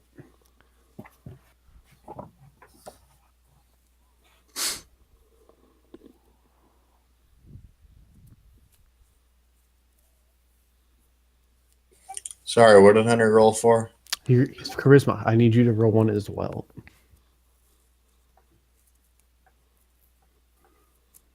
Uh 5. 5. Oh, one of us is blowing cover. Oh boy. All right. So I'm a hardened adventurer. well, the DC for this charisma save is apparently 6. So Oh wow. Gadwin, I assume you kept your guitar with you. Yes. That turns out that's a pretty distinct piece of equipment. Oh. So, we'll say that's why you failed your charisma save. So as you enter the camp, you hear and you mingling about. Someone goes, "Hey, isn't that one of the guys that was fighting us? He's got his gay guitar on him." And they start rustling each other up, and it's like, "Hey, there's nothing wrong with that guy, but nothing wrong being that sort of way. But yeah, that guitar does look familiar." And a small crowd gathers around you and Sven. Oh boy. And they start yelling at you. They've drawn their different weapons and you're in a Caw circle. caw. Things have gone wrong. Caw. So yes, Cord and Ravon, you've basically barely climbed up to the top of this this plateau surrounded camp, and you look down and you see your two companions surrounded by members of the cult. Ravon just sighs. I turn to Gedwin. Hey, it is one of those guys. I punch him. I will I'll take the damage for that, and I will say oh,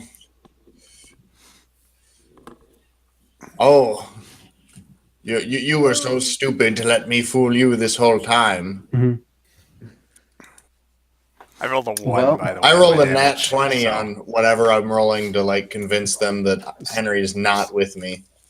So you pass your deception check, but it's up to Sven to pass his deception check as well, because you entered camp with him. Oh boy. I didn't Go, get a hit either. I rolled a You 7 missed? then a 4. Oh. So you missed hitting him. I missed hitting him, and then I rolled a 3 on my deception. Oh well, Goodness. that bluff doesn't quite work out either. But I got a nat 20.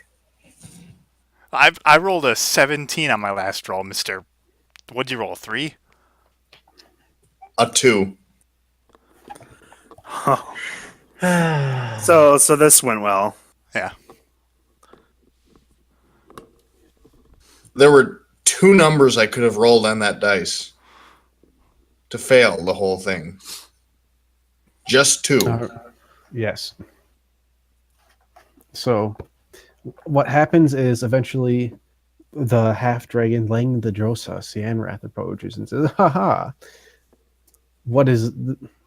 I remember you two from the top of the keep, watching me smash your friend to the ground. Pitiful. He will raise his hand and he'll call out, "Bring these two to Frulam Mondath for judgment. They are not worth my time." And he will turn around and his great sword will clatter in its sheath and he will go back to other business in the camp. While they're taking us away, I shout, "Are you a guy or a girl?" Oh, Sven couldn't tell. He really wants to know. He ignores you. Sven can still be confused, but you can all know it is a man. All right, so Rivan and Corden, you watch as Gedwin and Sven are brought by a group of about a dozen guards to the larger tent, number 2 on the map in the Raiders camp map. oh boy. There are 4 guards and four guard drakes standing outside this tent, and I'll send you guys a picture of the guard drake. It's kind of it's a blue variation on the ambush drake, but it looks quite a bit tougher. Hmm. Do I keep my guitar? I'm not sure I like this at all. You I'm are kind of allowed. okay You guys with are. You guys are allowed to keep your equipment. No one has tried to take it from you yet. I have a Really? Huh. question related to. Are there any orcs in the camp that I saw? No, No they orcs. all seem to be human or kobolds. Maybe like 1 or 2 half elves, maybe 1 or 2 dwarves, but it's majority human. So the racist and there's a homophobe among them. Who's the homophobe? Yeah, wait. The one freaking out about a gay guitar. Oh, that one. Right. One of them was okay with it.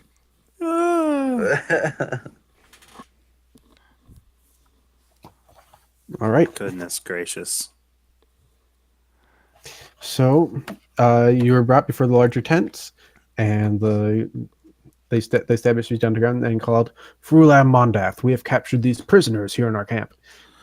Please come forth and remit judgment upon them. Oh dear. And what emerges is a human female wearing purple Cult of the Dragon armor with a flowing cape around her, and she is wielding a halberd.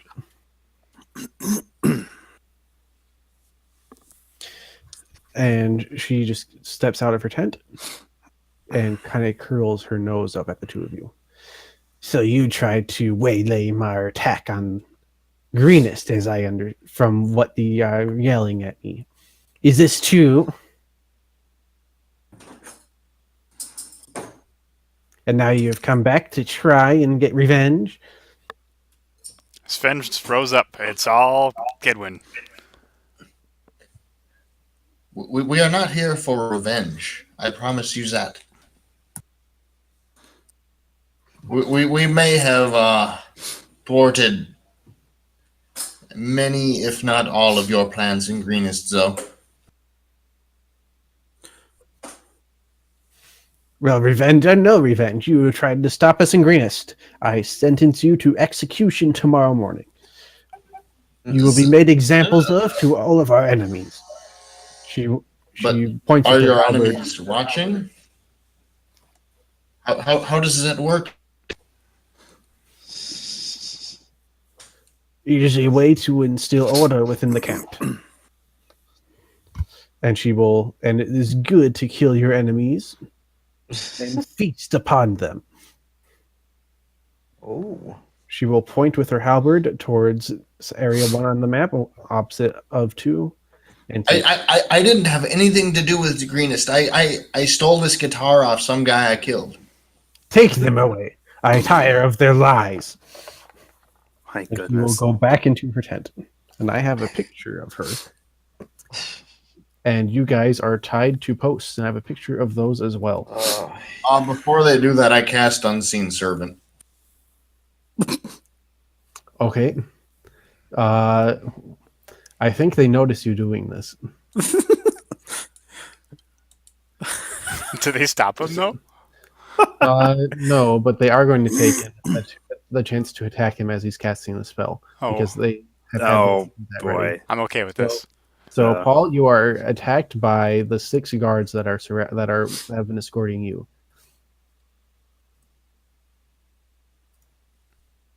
So I'll I post this think picture. after the first one, I pretty much just can't keep casting. I think I'm just done. Well, it depends on if any of them hit. So there you go. That's Fruland Mondath.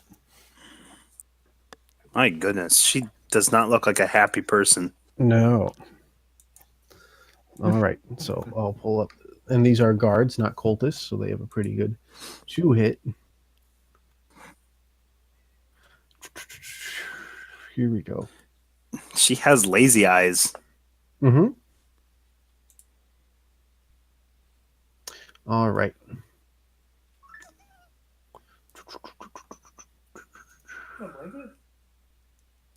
All right, so Paul, let me know if any of these hit. I mean, they're all attacking because you're trying to cast a spell right in front of them. Does 9 hit? No. No. 16? Yes. 8? No. 16? Yes. 19? Yes. 20? Yes. All right. My God. All right. Let's see.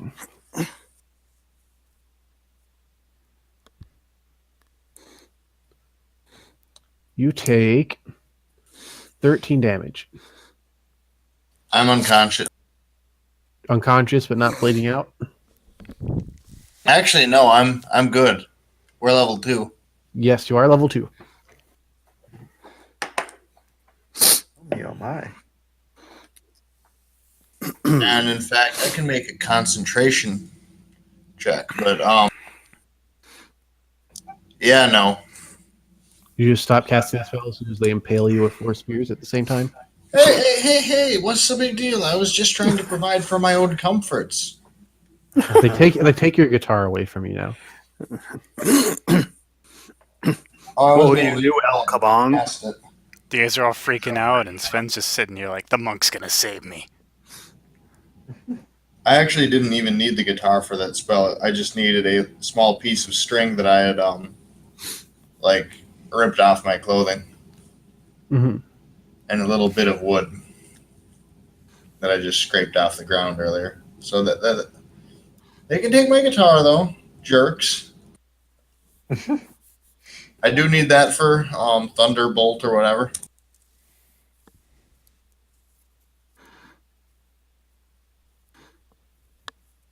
All right.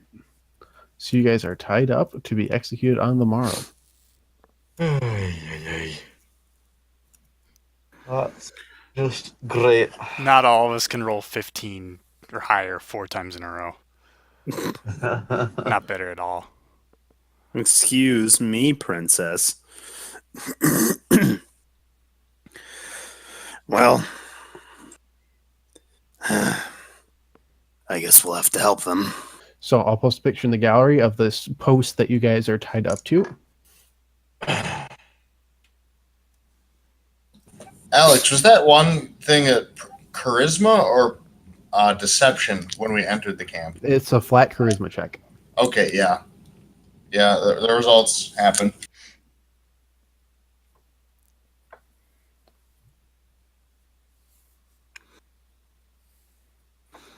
So Those what you guys in guys the are tied up background to. are rocking out. Yeah.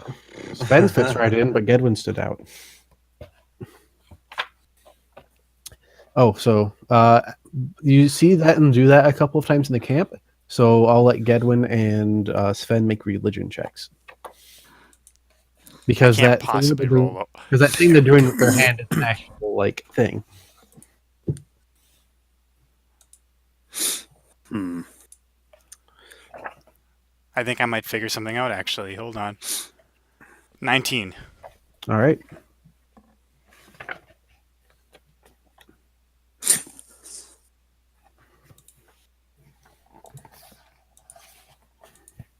So from you guys walking around the camp before you got captured, This symbol means to praise Tiamat's glory. You extend out your right hand with the 5 fingers outstretched to represent each of Tiamat's heads. The people who are a bit more knowledgeable of the symbols will send out the 5 fingers, but they will withdraw 2 to show Tiamat's hidden strength.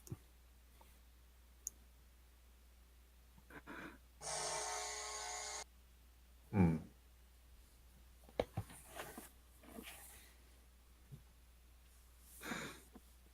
And as it turns out, Sven and Gedwin, you end up tied up to a post next to a guy who introduces himself as Leosin. He's a monk. Oh, Oh, you're a monk? There's a monk in this camp that's going to help us. Must be a friend of yours. Well, if you've met him, I'd like it if he could help me out as well. I was hoping you'd know him. Got a very similar sounding name to you. He says pretty loudly, "Oh no, I don't know anyone who could help us out of these chains. No, nope, not me. Certainly not me. I'm definitely not a qualified monk who could help you escape. Not me. Nope, I'm just a helpless prisoner." What'd you say your name was, though? It sounded very similar to this monk.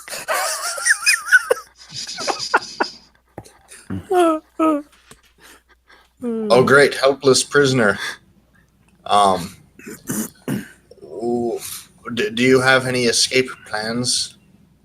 He just said he didn't. His eyes flit over to one of the guards keeping an eye on you two and says, "No, not I. I could never escape from this powerful and great cult of wise folk."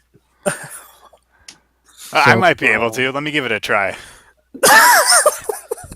All right, you are shackled at the wrists and to the post. I would like to break my bondage. Make a strength check. I got a 14. That is not good enough. See, when I get good rolls, they're not good enough. okay. Do I Henry, still have don't- my potions? No, all of your equipment was taken from both of you. I'd really like to drink my potions. You're fine. Henry, I don't think you understand, but what I'm envisioning right now. Alex, what is the shitpost channel for the Dungeons and Dragons I don't know. The Probably tavern. tavern? Okay. I mean, this is what I imagine, except a very large man. My character's like, he's not actually that big. He's tall, but he's very skinny. Okay. Get I back can in break front of these the car. cuffs. I'm sorry. I'm sorry, officer. I'm sorry. Stay right there. Put your hand. 22 Kentucky being evacuated out of 55 and 417. Stand up straight. You can't break those cuffs. What is wrong with you? Take a deep breath. It'll be all right. Take a deep breath. I can break these. Oh my goodness. You can't break All right, those so cuffs. Corden and Srivan, you have witnessed them We get appreciate your captured. cooperation now. They're brought behind some lady in purple armor, and then they've been chained up to these funky-looking posts.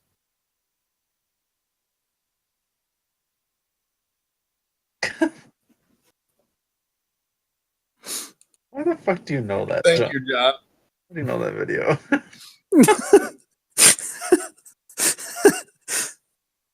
I go break these cups. Okay. Ay. Oh, great. Well, Oh boy. So both me, Henry, and the monk are all secured like that. Then Yes, you, Henry, and the monk, and looks like about 7 other prisoners are chained up like that. They seem to be mostly farmers or townsfolk, though.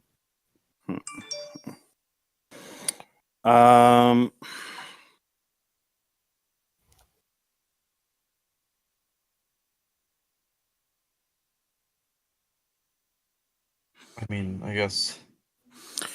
Oh, Corden suppose we could- and Rivan make perception checks. Oh, you got it.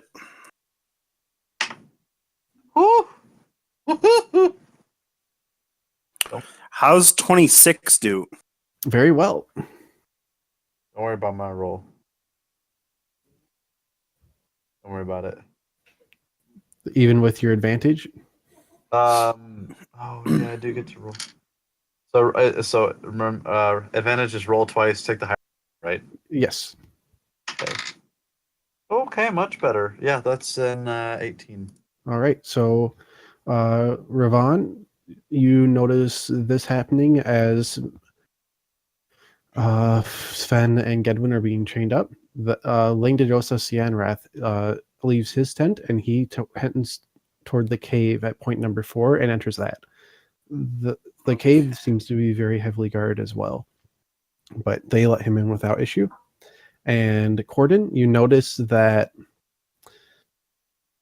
at the front of the camp, it seems as though some people have returned with more spoils, and it appears to be a cart full of kegs of beer.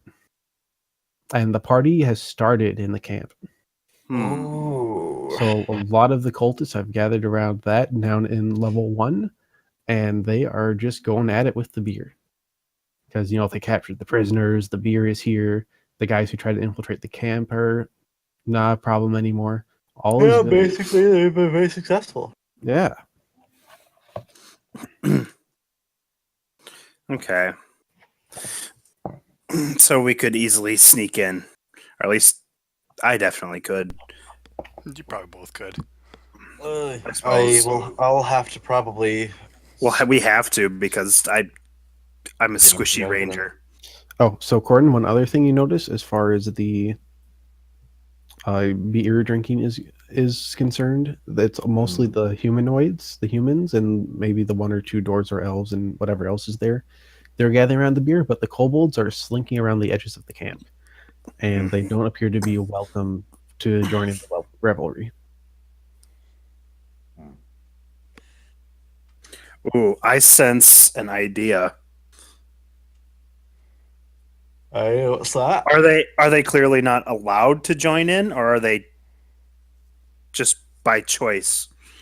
A couple of the kobolds scamper up to come get some beer, and the other cultists kick them away, basically, and not gently either. I have idea. Say Ranger Rivon. What's your idea, Ranger Rick? Oh no. Perhaps we could start an uprising. What say you, dwarf?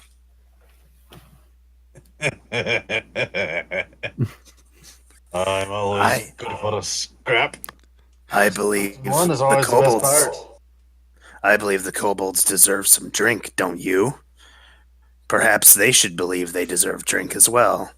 Well, I certainly deserve some drink. Not on the table. Is I don't know this a about that. birth of a new friendship right here? I certainly.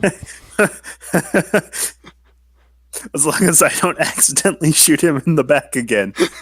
You do that and you'll find yourself drowning in a keg. And a cork, pop the top and cork you in. Use your asshole as the fucking spigot. Okay. Oh my!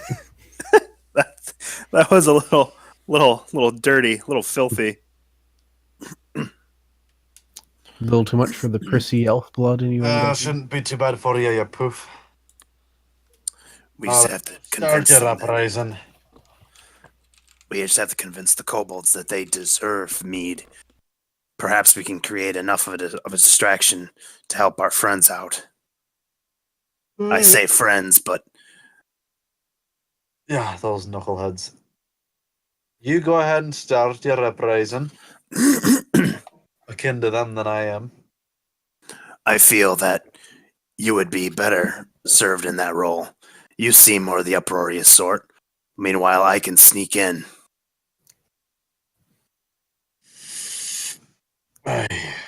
Well, Does dwarf? Do you know how to speak kobold? Draconic at all? What do you take me for? So, some sort of ninny nanny fussing about with pointless languages. I'll just, I think I'm just going to go help myself to a drink. I wonder why we all aren't invited. I suppose I'll give that a try and see what happens. Worst is worst, I get a drink out of it. Very good. If you can get them riled up, I will sneak in. I'll know when to go. Okay, I'm gonna go. All right, well, I guess I'll start tromping through the grass to get the circle around. Are you going to enter from the main entrance, or are you going to climb down the side? That doesn't sound like a good idea. If I'm gonna fall 100 feet to my death, but it was kind of just inside, like the main gate area, right? Yep, down in that level 1 open areas where everyone's doing all their drinking. Yep. So I'm gonna go. I'll go wandering, and I'm gonna throw the. I'm gonna throw the shield of Orm in my sack, like I found it as treasure, because I feel like in with a good deity's religious symbol and acting like it's not loot would be to my detriment.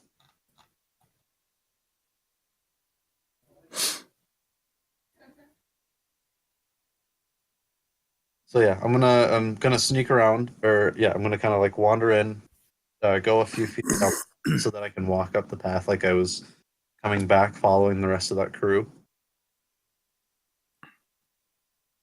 And I'm going to attempt to just walk straight in the gate. I'm gonna walk in like I'm supposed to be there. Because as far as I'm concerned, there's beer, and I'm supposed to be there. All right, make a charisma check as you enter the camp. Ooh, good thing I have 10 charisma. Mm-hmm. Ooh, that's not a good roll. I believe in you. I rolled. I don't take a proficiency bonus, right? Or Nope, No. It's just a flat charisma check. okay, cool. 3. All right, What is with you guys and your charisma rolls? all right. It's a dice roll. Roll again. You have advantage because a lot of the mercenaries are currently being shit faced. Cool. Oh And- wow, that's a 20. All right. Ooh. So you enter the camp, and people. A lot of people are doing the drinking. People have passed beer up to the guys up in the watchtower, and they kind of tilt their head at you as you walk in. Maybe they've seen you somewhere before, but then that passes as another frothy mug of beer spoils is shoved in their face. Mm-hmm. And they wave you over and say, "Ah, dwarf, get over here. Oh. Join us in our revelry. You're better than I these hope filthy you haven't drank kobolds." all the beer. Oh, no, we'll leave that to you. Oh no, don't give me that challenge. You know a dwarf has got to take you up on it. All right, I'm gonna Seth right. forgets about saving his friends, just has a good time. Are you? So is Seth, is as you the drink the dwarf beer- even going to pretend to make the kobolds want to drink? So, Seth, as you drink the beer, you can tell that wherever they hit and got the stuff from, it's the good shit. This is a good Dwarven ale. Ooh. Yep, Oh. Gordon's never come back. And it's being wasted on these terrible humans. It's true. Oh lordy. Hey. Okay. Alex, is there any way that I could try persuade rolls to like see if I could get the people guarding me to get my guitar and unbind my hands so I could serenade them? Sure. It's a high DC and you'll have disadvantage because they don't trust you because you tried to do that spell casting, but sure. Go for it. I'm going to roll. One of the rolls is a 19, the other is an 8 plus 5 is 13. So probably not. No, that's not good enough, unfortunately. they just kind of laugh you off. Friend, don't you want any serenading with music? It will make the guard duty swifter. Much swifter.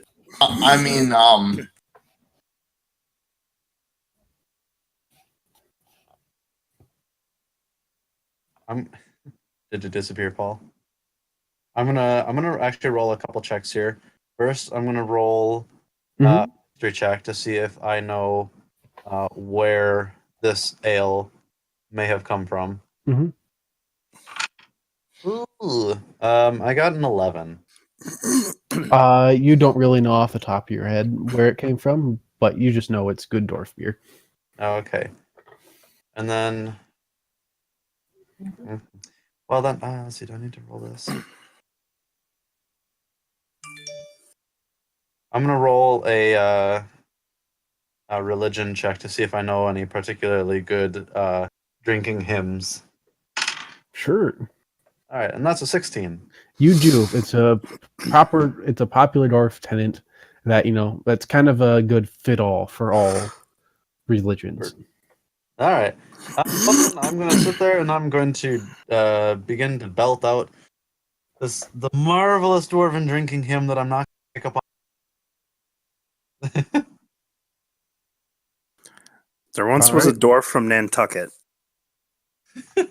So the other Dwarf from Gara's Nantucket. They brewed a brew that made you puke in a bucket. The flavor was bold, and the beer was always old. So that's why we drink all of it. Pour me another. the guards and the mercenaries are more than happy to join in with you. The more hardcore cultists seem a little bit more hesitant because it doesn't seem like a Tiamat-y thing to sing about drinking beer. But you'll definitely get a raucous crowd going with the hired guns. I'm also gonna see. I'm gonna fill up several tankards and I'm gonna just like pass them out to literally. I'm gonna position myself so I'm like close to a kobold that's kind of sneaking up. I'm just gonna start passing tankards out to everybody near me, including the kobold. Mm-hmm. Are you trying to be like sneaky about handing off to the kobold, or not really? No, this is more just like I've got like 8 tankards in my hands, and I'm just literally just like shoving them at people, willy nilly. Mm-hmm. What I am intentionally giving it to the kobold, but I'm not making it like I'm sneaking it to him. I'm just shoving. You're just like my coworker who one time the last thing he remembers is ordering 16 shots of vodka.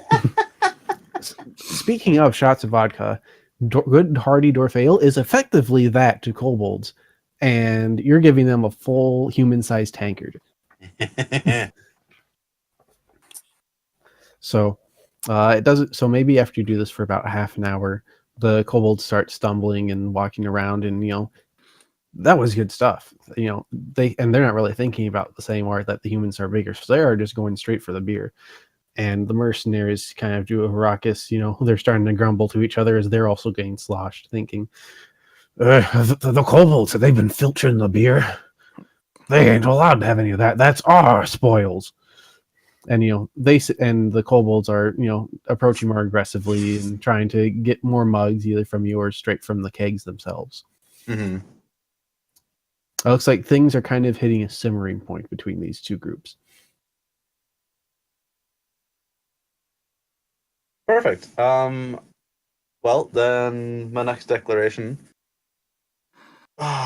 is that is not a proper drinking party without a good scrap. All right.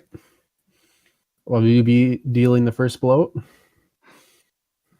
I'm going to yell it, and then I'm gonna power chug a tankard and sling it at the crowd, and then bare my fists. All right. If you'd like to roll an attack on whoever you want to hit first. I'm gonna fling it off in the crowd somewhere. Okay. In the hopes of just basically breaking it on someone's head and then them getting pissed. Okay. I guess a 10. Yeah, a 10. All right, that's good enough. That's the basic AC, and you hit a kobold clean in the noggin. Roll your damage. Okay. Let's see. Well- What's a good tanker? Probably just a D4. Yeah, that'll just be a D4 plus your strength.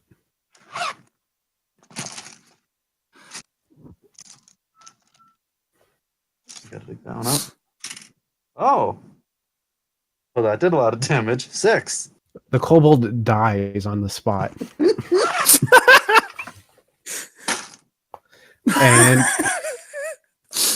Oh, just boy. like that, one of the kobolds goes, "No, they killed us! They've killed us!" And then the kobold bites the ankles or the thigh of one of the guards, and it just starts up into a full-out fighting match between these two groups.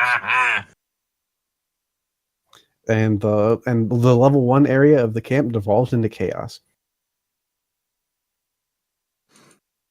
Ravon will take this exact moment to sneak his way on in, though there might not be much sneaking. Well, it depends. Are you trying to sneak in from the front, or are you climbing down the side of the cliff? Because you can climb down right into that prisoner area if you if you so choose.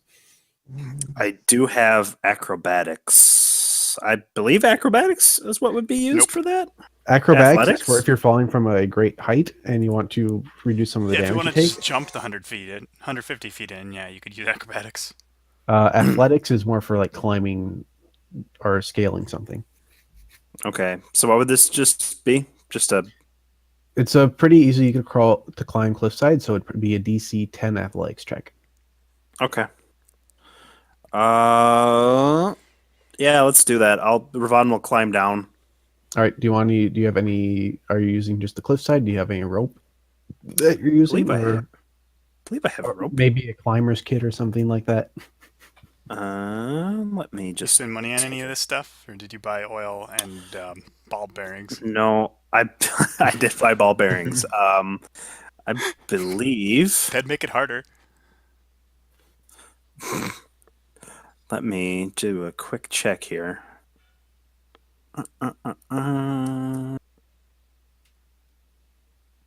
I think everything you bought would make it harder. You could pour oil on and then slip, or you could pour ball bearings everywhere, and that's always fun.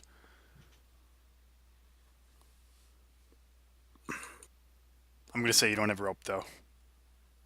Probably. I don't think I do. I'm trying to figure out what does the Dungeoneers pack have in it. Let's find out. They have a little sidebar about them. Also, Corden, while we're figuring this out, are you going full in on the brawl, or are you trying to get out of the camp?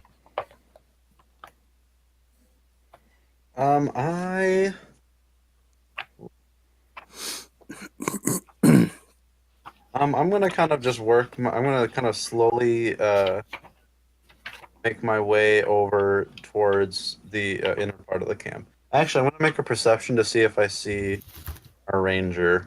The Dungeoneers pack has 50 feet of hempen rope in it. Oh, okay. There we go. That's what I thought. Whoops! I do not see the ranger. That is on page 151 of the player's handbook if you want to look at what else is in it. Okay, thank you. I should have had that written down, but oh well. Oh, so Seth, you are trying to sneak out deeper into the camp? Yep. All right. I'm gonna roll a couple of attack rolls against you because this has turned into a brawl, and some punches are thrown your way. Mm-hmm. All righty. And then, so you can get some help with your athletics check is reduced to a DC 5 for the 50 feet that you're using the rope. By the way, John, What's that? when you use the rope, you have a DC 5 for the climbing. Okay. Very cool. All right. Let's A 5 will not hit This- Corden. A 20 will hit him, as 6 will not hit him. So you take 3 points of damage from someone's punch as it hits you square in the face. Okay. All right. Ravon got a 14. I gotta run to the bathroom really quick. All right, that'll be good enough for the first 50 feet with your rope. And then are you planning to leave the rope kind of dangling from the top of the cliffside, or do you want to yank it down to come with you? Well, there's no one up there to be found out, so I feel like leaving it would be a good good plan of escape. All right, make another need climb it. check or athletics check. Okay. This time DC 10. This time is DC 10. Very good. I got a 13. All right, you go another 50 feet, and for the last 50, it'll be another athletics. Okay. If you want to try and be, if you want, I'm gonna say that you're not trying to be stealthy doing this last climb, because trying to be stealthy while doing this elevates the DC. So, Okay. and you would not have passed that check. So you scramble down quietly, and as you land, you are face to face with a surprised single guard. It seems as though whatever other guards may have been here have been called away to deal with an incident. You're not entirely sure what's going on, but an incident in the level 1 area of the camp. I can guess. It's a free action to pull out my short swords, right? Since Yes, I have you have a jump on him. Yes, and you have a surprise round. So after you Very good. have this round, you can roll initiative, and you may have another attack on him. This is All the right. guard on me, right? This is the guard that's guarding all 10 of the current prisoners. Am I close my enough goodness. to spit at him or distract him before No. John gets down there? He's about 10 feet away from you. Okay, well, before he Spit on him. sees John, I will spit on him. Okay. You fall far short, but you do a good effort. Is he gonna attack Paul and finish him off? Oh, goodness gracious. No, he just kind of shakes his head and says, "I've seen better." We see while Paul's doing that, while Gedwin's doing that, Sven looks up, says, "You're not a monk." How does an 18 do? That will hit. Very good. And second short sword. 8. That will not hit. Okay, so Sven's very concerned about why his captor is not a monk, or his rescuer is not a monk, even though that's what was prophesized. wait a minute. What is my? Oh, that's right. I've got 0 strength. Okay, very good. 5 damage. All right. Now roll initiative. Alrighty.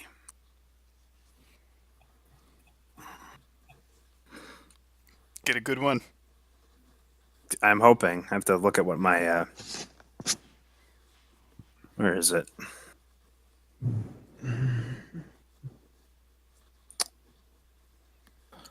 So, I'm trying to find it now.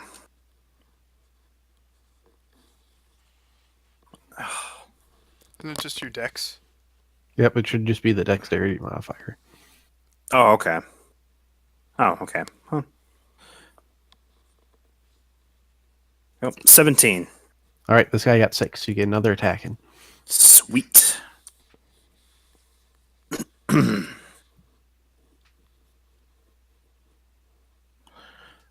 13 for the first one. And 14 for the second one. What was the first one?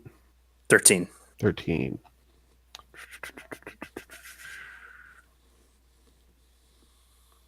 Neither of those hit. Oh. Okay. All right, so the guard will take his turn, and he will shout, "We got an infiltrator in the camp! Help!" And he will Dang attack you. it.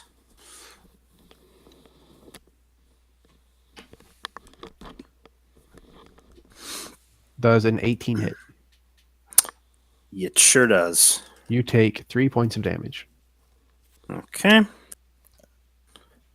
All right, your turn. What's Theosin Alright. doing?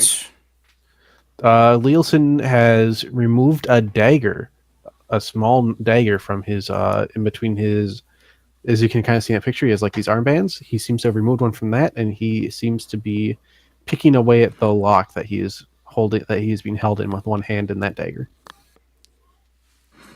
Okay. I kind of whisper to him, did mine come with one of those too? He kind of smirks at you and says, "Oh, I don't know. Dig around your arm. Maybe you'll find something." All right. All right. So, what is your next hits? First attack is 19. Hit. Second one is a 6. Miss. And 4 damage. That will drop the guard. Very good. Do I have any idea how much time it might take for him to Not have much. reinforcements? Well, let's find out as we go back Let's to Corden. find out. So, Corden, you're getting away from the fight. You took a belt to the face, but you've escaped from the main brawl. And as you're climbing up the slope to the level 2 area of the camp, you are passed by Frulam Mondath, the lady in the purple armor who you saw accosting your companions down below. And she is screaming at the top of her lungs, "What is the meaning of this? Order, order! There will not be fighting between any of these groups in my camp." And she kind of lowers her halberd and impales one of the revelers upon it. It seems like she has a good way to start restoring order, so you don't know how much time you have. Yikers. And it seems like a large contingent of other guards are following her. But when you are you just like skulking away or trying to keep to the shadows, or are you just like, you're just going to walk right by her? I'm gonna walk by. I'm just gonna walk by, like, kind of covering up part of my face. I'm gonna like place where I got belted. No, I'm gonna like put a hand over the place where I got socked and just kind of groan a little bit. Okay, make another charisma check. Oh, boy. You do not have advantage on this one. 12. You're fine. Okay. All right, you make it up to this area, and you can kind of see the larger temp off to the left. And it still does have 4 guards and 4 of those nasty guard drakes that I showed a picture of standing in front of those tents. They have not moved. But to your right, you can you hear someone say, "Someone's infiltrated the camp. Help!" They're onto you. You don't know if they're talking about you or what's going on. I highly doubt that they're talking about me. Because I just was here for the party and I was drinking and praying. You did the classic start a fight and then dip out the second it starts. I didn't dip out the second it started. He has the evidence on his face. Yeah, I threw some punches. I'm not just gonna leave a scrap. I'm gonna fight my way out, like I did. So I will continue to I'm gonna continue walking, maybe stumble a little bit, like I'm just trying to get back to my tent, or like act like I'm just out of the brawl and looking for my bed to sleep off. All right, so as you're walking around the area, you notice Ravan basically take his 2 short swords and slice down one of the guards. And it is just you and him standing around, and there are about 10 people chained up as prisoners. One of them is Gedwin, one of them is Fen. Ravan will search the guard, by the way, to see if he has any keys on him. He does, in fact. How many? 1. Oh, perfect. Ravan will go about... he'll first set his party members free, and then he'll just move on down the line till everyone's free. Hopefully that doesn't take too long. When Leelson is let down, he will introduce himself to you and Corden, saying, "Thank you. My name is Leelson Aranthar. I was researching this cult when, things went a little awry and I got captured. No big deal. See, my rescuers came at the perfect time. They were going to execute me on the morrow, as it turns out." You're the monk, then. Oh, yes. And I have a bit of information about this camp from what I've learned just from being here and eavesdropping. But it might be good if we get out of here, especially with some of these non-combatants that we have with us. And he motions to the 7 farmers that were also captured. I have a rope.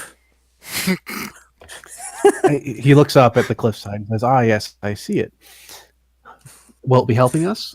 It seems pretty content to stay there. Would he be able to see it actually? Like, how dark is it at this point? It's pretty dark, but the camp is pretty well lit. Even though the Or do any cliffsides- of these? Sorry, go ahead. No, I mean, just- he's also an elf, so there we go. Okay, But that's only like up to 60 feet. so do any of these farmers look like they have the strength to climb up the rope? no, they look like they've all been starved. All right, I figured.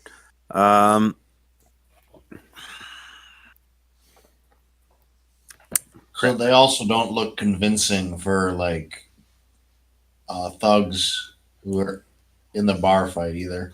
No, they'd stand out pretty well. Ravon will turn to the monk. Any other ideas on getting out of here? Don't think they can climb. He says, "Well, we could go." He will point north. If you look at the map where number 1 is, there's that cluster of boulders there, and then there's that thick brush. And if we can just, sneak everyone through there, and then just keep ourselves to the side of the camp while that big boisterous fight is happening, I think we might be able to sneak out. It sounds like their attention is occupied. All I know is that that lady in the purple is out there restoring order. Health. Do not know that we've got much time. Leosin will say, Frula Mondath herself is taking care of it. Oh, I suspect this whole thing will be taken care of in less than 5 minutes, I suspect. She's very severe. Better hurry then. All right. Oh my goodness. All right, so you guys are sneaking out through that path you recommended? Yeah, I feel like that's probably the best idea. All right. This went really suboptimally, so at this point we need to just get out with what we can. Yeah. Mm-hmm. Yeah. As for the eggs, we might have to.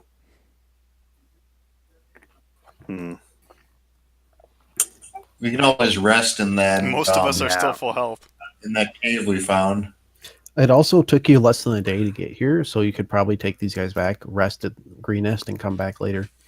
That's true, but their defenses are going to be Lower since all of the cobbled to be dead. Ravon will grab that rope and pull it down. You can't. It's take it. 50 feet up. Can't. Oh, It's okay. 50 That was feet it. up.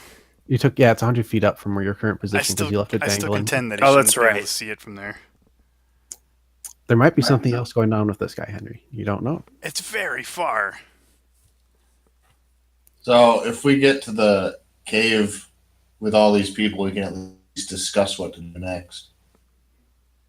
Yeah. And we won't be in the enemy camp. Yeah. Yeah, we should just Ramon, go. they still have not yet seen you. You should fetch Corden and show him where we are Oh, going. he's already showed up. Cordon's He's- with you. Ravon raises an eyebrow. Are all bards this blind? Ignore that. So Ignore me. sorry, I didn't catch that part. I thought he was still going through the camp. Nah, he's here. I was there. Leosin will say, before we leave, do you mind giving me a moment? I have something I need to check on. And he will run out into the level 2 area. Guess I've got no choice. I think he's looking for the real monk. Although honestly, this commotion might be a good opportunity to accomplish our goals. Maybe I'll just lead the people. Not. Realistically speaking, both their commanders are going to be out and about, like Yeah, this. looking for us. All I right. feel like our best option is just getting out. All right. They're going to be on extra high alert. They've already got, people screaming throughout the camp, "We're being infiltrated." After Yeah, after hanging Ravon. out for a minute, Leosin will return, and he will has Sven's equipment and your equipment, Gedwin, and he also returns wearing a small set of armor. And I will post a picture of this guy in his full equipment. Here we go.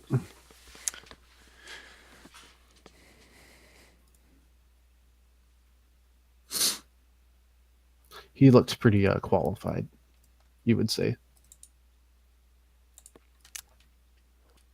Well, I imagine we're this very is- happy to get our masterclass weapons back.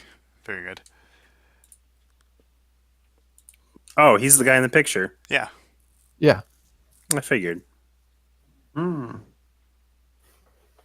Yeah, the picture above is when, like, if nothing happens, he's supposed to be executed. So, Okay. But you guys saved him before that happened. Absolute unit. The size of this lad. Got a little gnome twink. No, that was unnecessary.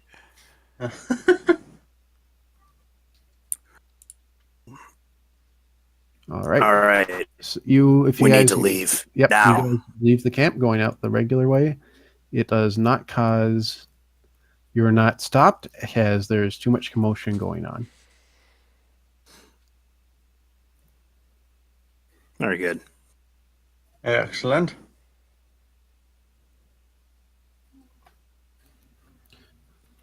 And you head out from the camp. You walk maybe a good 200 feet away from the camp when you bump into some guys wearing black leather armor and holding some very dangerous looking weapons. You suspect this might be the rear guard that you left behind as you approach the camp. Ah, Mm-hmm. Let me see if I will wrestle up a description of these guys. There are 9 humanoids with them. There's one of the guards in the armor that you've seen, 6 cultists, and 2 of acolytes.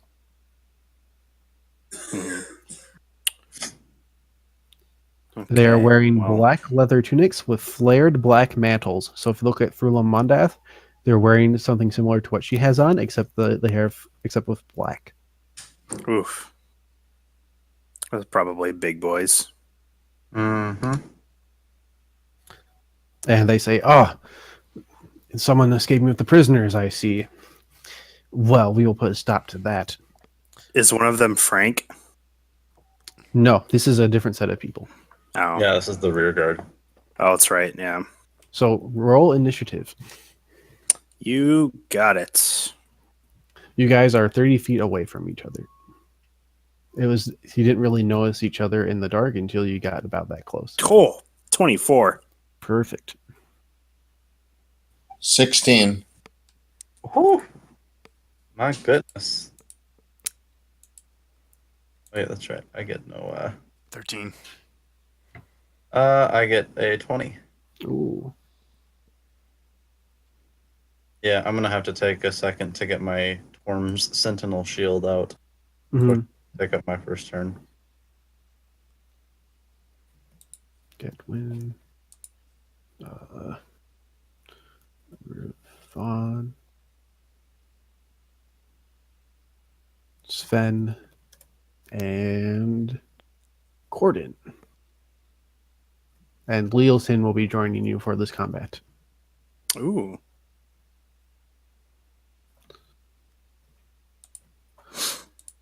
And Corden got 20, and Ravon got 24, and I've forgotten what the rest of you guys got. I got a 13. 13. 16. 16.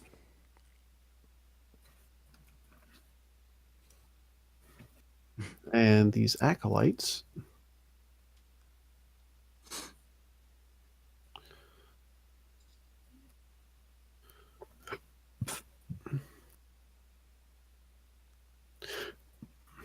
Ooh.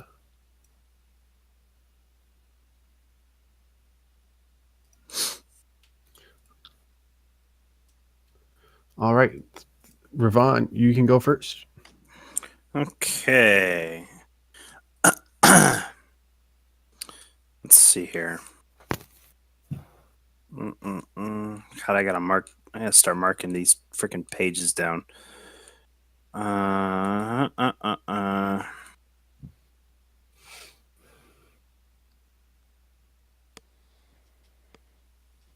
Okay.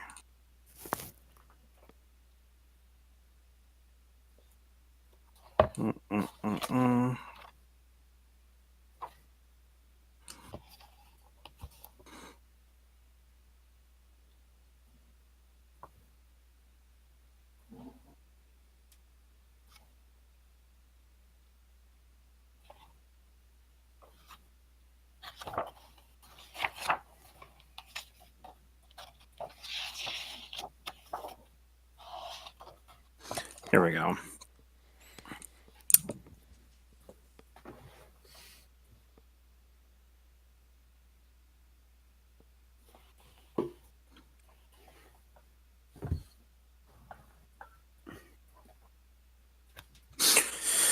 Okay. Ravon will cast Hail of Thorns. Ooh.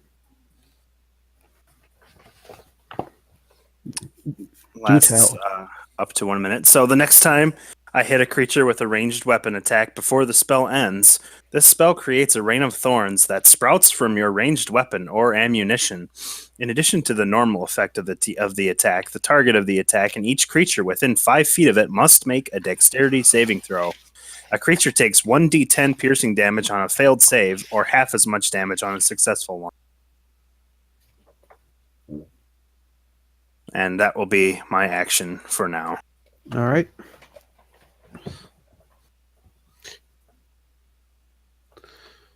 What's your dexterity bonus, Corden? 0. All right. Then the guard will actually get to go before you. Oh. He will rush forward and do his best to impale Gedwin. Oh no.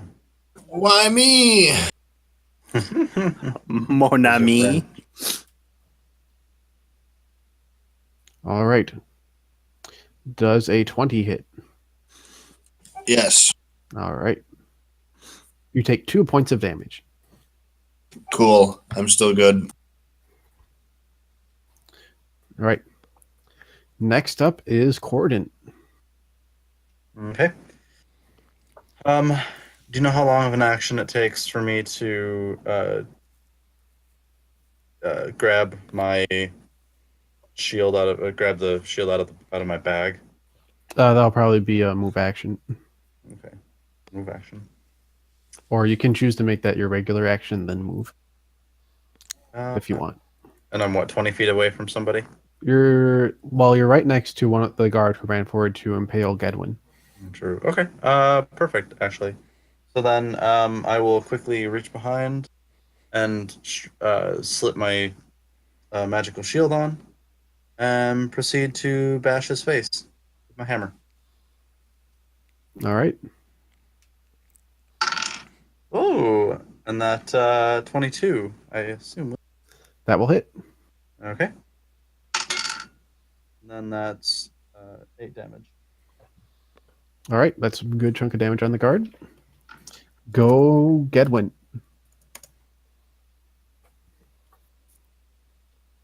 What kind of action is it to drink a potion? That is a standard action. All right. Well, I will get the crap behind Sven and drink a potion. All right. 2d4 plus whatever you heal with these things. Potions of healing. Let me check. Potion of healing. 2d4 plus 2 hit points. I heal 8. Perfect. All right. The 6 acolytes will now go. Or sorry, not 6. No, it is 6. Yeah. These guys are fun.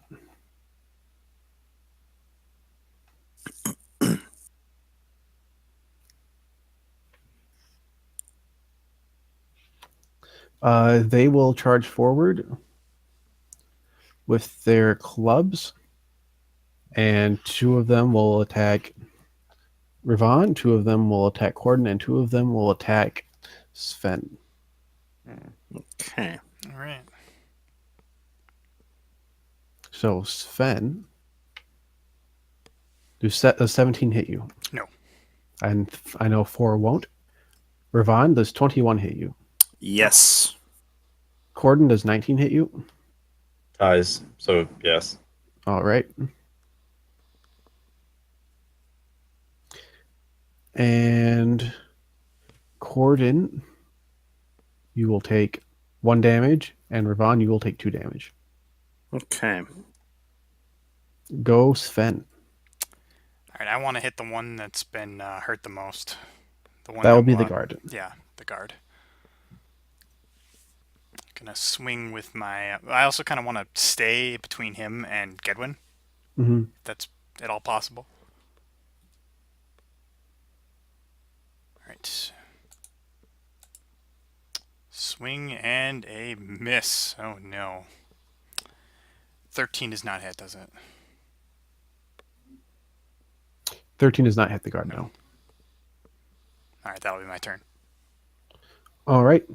Leosin will go. He will whip out his quarterstaff and he will whack one of the acolytes twice. Kind of rat them in the gut and on the head. He will miss both times. He taps them in the gut and then and on the head, and it doesn't do anything. With his terrible rolls. All right, and then the cultist will go.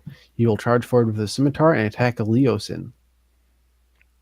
Goodbye, will NPC. He unfortunately, these are all bad rolls tonight from me. So we will rotate to the top of the order and go back to Ravon. The townsfolk do not aid you in the fighting, unfortunately. They are unarmed. It's to be expected. Ravon will take a 5-foot step back from this guy in front of him. How are the enemies clustered? They're kind of ganging up on you guys with their larger numbers. Okay. Leosin and the acolyte with his, and the cultist with the scimitar are kind of off doing their own thing. 2 of the guys with the clubs are going for you, and 2 of them are going for Corden. 2 of them are going for Sven, and the guard who is going for Gedwin is kind of swinging at empty space, but Okay. is near Corden. Let's see. Is there a point where I could attack for maximum damage and spread? Does the spell recognize friendly fire? It does not say. I would assume if it splashes out for damage, it would probably hit a. There's a risk of it hitting an ally.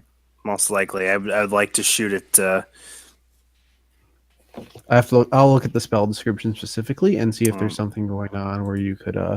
It's kind of hard to without a visual representation of where things are on a map. Mm-hmm.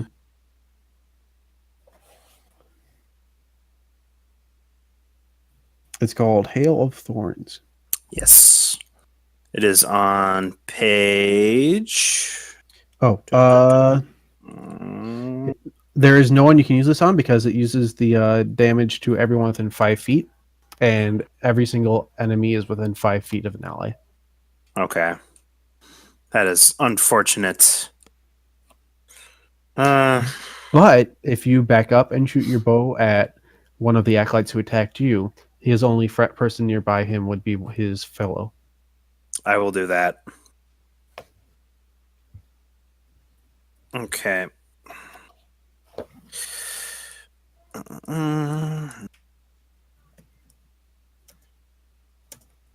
20. That is a hit. Excellent. What is that? 1d8? 1d8. Plus. 9 damage to the initial guy, and he and his buddy have to make a d10 dexterity save. All right, so his makes a D10 dexterity save. I think, let me, hold on a sec. Whoops. Does it do D10 damage? He has to make a dexterity. Oh, whoops. save. Dexterity saving throw. Sorry. Okay. Creature takes 1d10 piercing damage on a failed save. That's what I was. There we go. All right.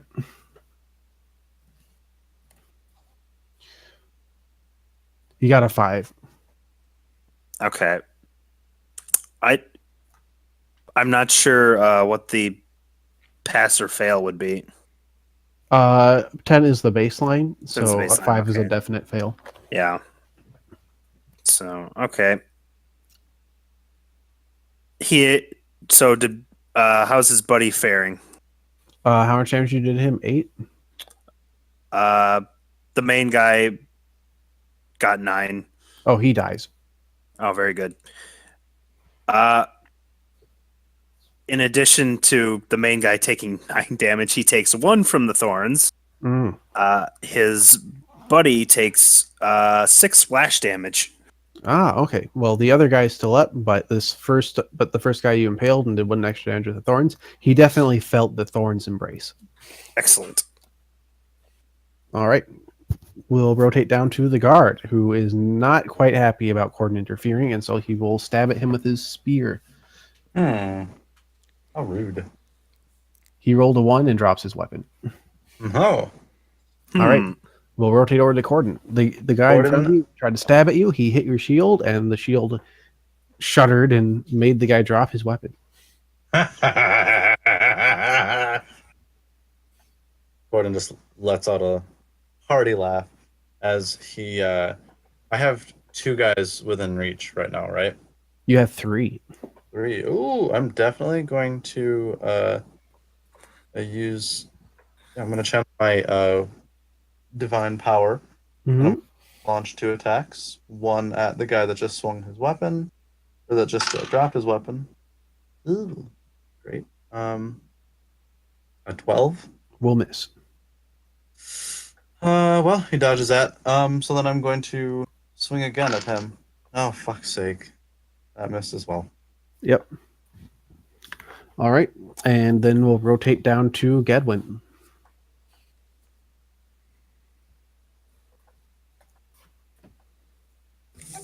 All right. Well, I will start my turn with a inspiration on Corden. You can do it next time. I believe in you, even if no one else does. And then I will position myself in such a way. I found out that the way that cube-shaped spells work is I am at the center of one of the faces of the cube. I'm not at the center of the cube. Mm-hmm. So I want to position myself so that a 15 foot cube in front of me hits as many people without hitting allies, which means You can do some. What? You can do some shuffling around, and you'll be able to hit. It'll pretty much mean that I'll need to be flush with the frontline fighters, I think. Basically, yes, but you can hit 2 acolytes with that. The 2 that are costing either Spen or Corden. We'll go with Corden. All right.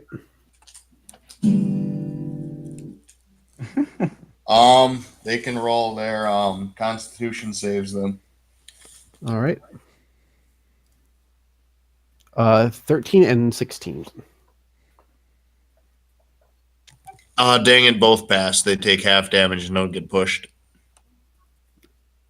How much is half damage in this instance?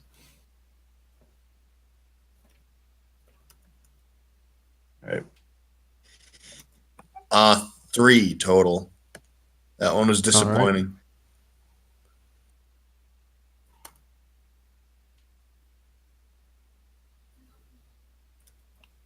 Okay. Well, the acolytes get to go. The one who saw his friend die and saw a plant sprout from him that attacked him will back up, and he will chant a spell to Tiamat and cast it on Ravon. Oh boy. Make a dexterity saving throw. You got DC it. 12. Ooh.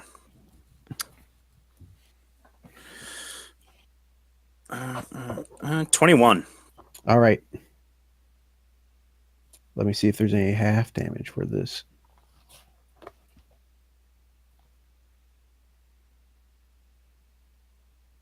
A flame-like radiance descends upon you, but you don't feel any effect. Very cool. The other acolytes also noticed what you did, Ravon, and they will back up from their current combatants, and they will do the same thing. Oh. Make 4 more dexterity saving throws. You. They are pretty terrified of this strange nature magic you have. Oh boy, I'm gonna fail one of these. Yep, 9. Mm-hmm.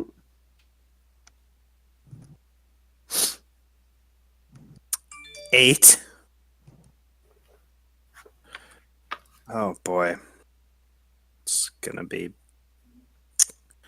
15.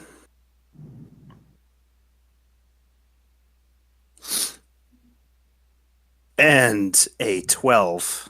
All right, so that'll be 2 hits. You take 11 damage as the flames of Tiamat sear your body. Ouch. That was pain. Go Sven. These guys have stepped away from fighting you with their clubs, and they have done something to engulf Ravon in a pillar of flame. I have 3 hit points left.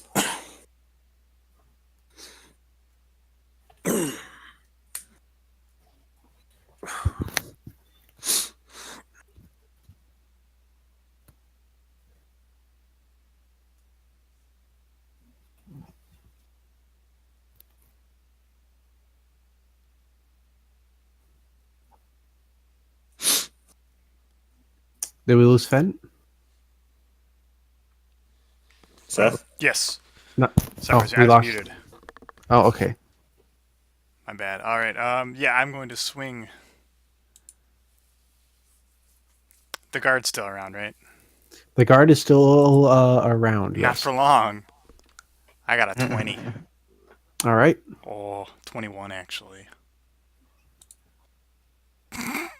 4 damage. That will kill him. Yeah. All right. So Leosin will go. He'll go crack, crack with his quarterstaff. Maybe he'll do something this time. Well, he hits with one of those attacks and belts the cultist he's fighting a good one. And the cultist in turn will swing at him and slice him up a good one as well. So we will return to the top of the order. Go Ravon. Let's see. Ravon is pretty hurt. He's going to quaff a potion of healing. All right. That's 2d4 plus 2. Alrighty. No, not bad. 7. All right.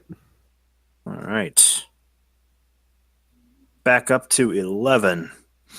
So because these guys have backed up from your friends and have all shot at you, and no one has stepped forward to engage them yet, they are ready for your hail of thorns. Oh, they are going to get such a hail. I shoot right in the middle. All right. You'll be if you do that, you'll be shooting someone who has not been damaged yet, but that might be just fine because you That is kind of probably executed gonna be the other fine. one. Yeah. I think that should be quite all right. Let's go.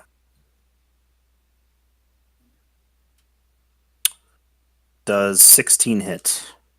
Yes. Perfect. Alrighty.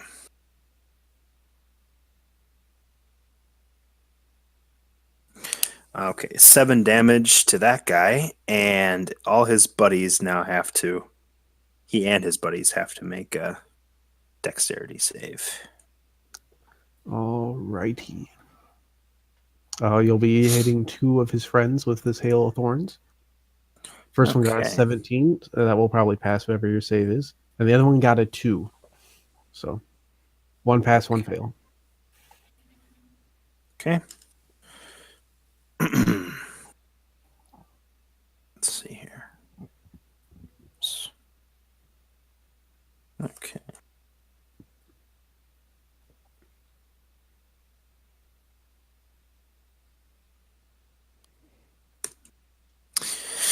Okay, first guy who failed takes 6 damage. All right. He is the guy who was hit by the other thorns. He dies. Okay. Oh, whoops, not 1d20.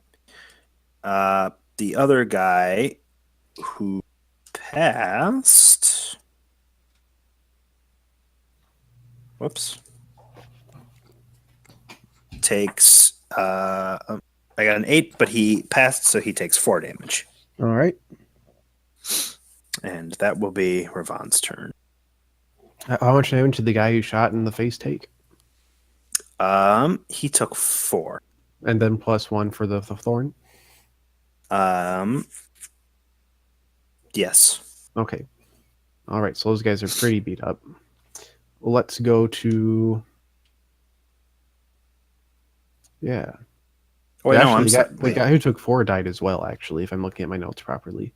Actually, yeah, I'm Gedwin wrong. Blasted them with his thing. Yeah, I'm wrong. He did not take 4. He took 7. Actually, the main guy, and then did he pass or fail his? It doesn't matter because that plus Oh, what he's- Gedwin did to he's him dead. killed him. Yep. Okay. So there are currently 2 acolytes left, and Very we good. will rotate down to the guard. Oh wait, he's dead. So let's rotate to Corden. Corden, there's one Okay. cultist fighting Leosin, and they're engaged in their own little combat situation. And otherwise, there are 2 acolytes that look like they're in rough shape. Uh-huh. I'm not going to be one to go in and trump on someone's fight. So I'm going to go smack one of the acolytes. Smack, smack. Oh, smack indeed. 23. Yep, the smacky smacky. Oh, a 4. 4. That will drop him. Excellent. Was that a All right. 19-year-old? Gedwin, it is Rolled your an turn. 18.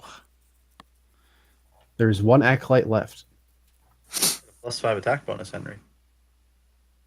How much strength do you have? 3? 16, yeah.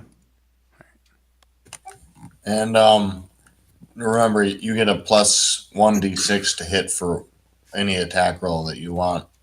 Okay. Just Yeah, one though. I made this. Fight's pretty much over, though. Yeah. Is Gedwin going to finish him off? Oh yeah, how many are there left exactly? Just 1, right? There's 1 acolyte and 1 cultist that Leosin is engaged in combat in. That doesn't count. No, that's an NPC fight. We don't deal with those. Yeah, I'm gonna use that masterwork spear and finish off one of the last guys. The Get a 2. Get a 2.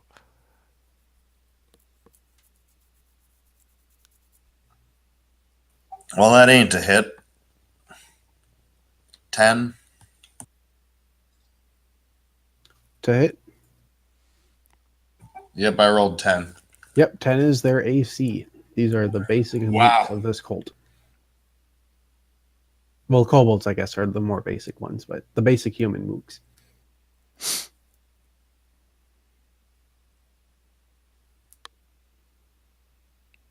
Four damage. That will drop him. A combination of your spell and Ravon's spell and this final attack have dropped this cultist.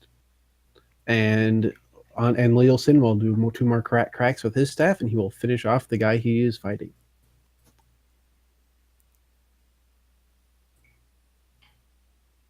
So the spoils from these guys will consist of their black mantled leather armor that they are wearing, as well as their clubs, the one scimitar the cultist had, and the spear the guard had.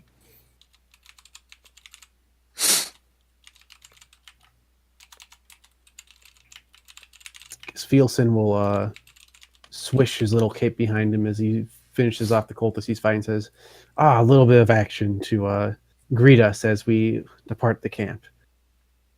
Not bad, if I say so myself. Speak for yourself. Let's go. All right. You guys will are you guys going to plan to return to Greenest? I think that would be best. Yeah, it was, Yeah, it was like sounds like a less good than a idea. day's travel, right? Yep, less than a day's travel. Yeah.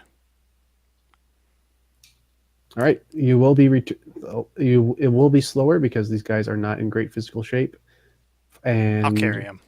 Yep. So you'll return probably at about just basically as daylight breaks when you return. Okay. And we can wrap up the fallout from that and what you want to do next session. Okay. Boy. All right. Good fights, good crumping, good drinking. You were the only one who did any of those things. You're darn right. That's why they Good were good. sneaking. I was definitely the only one who did any sneaking. Good I'll sneaking. catch you guys later. Yeah. Yep, bye. Bye.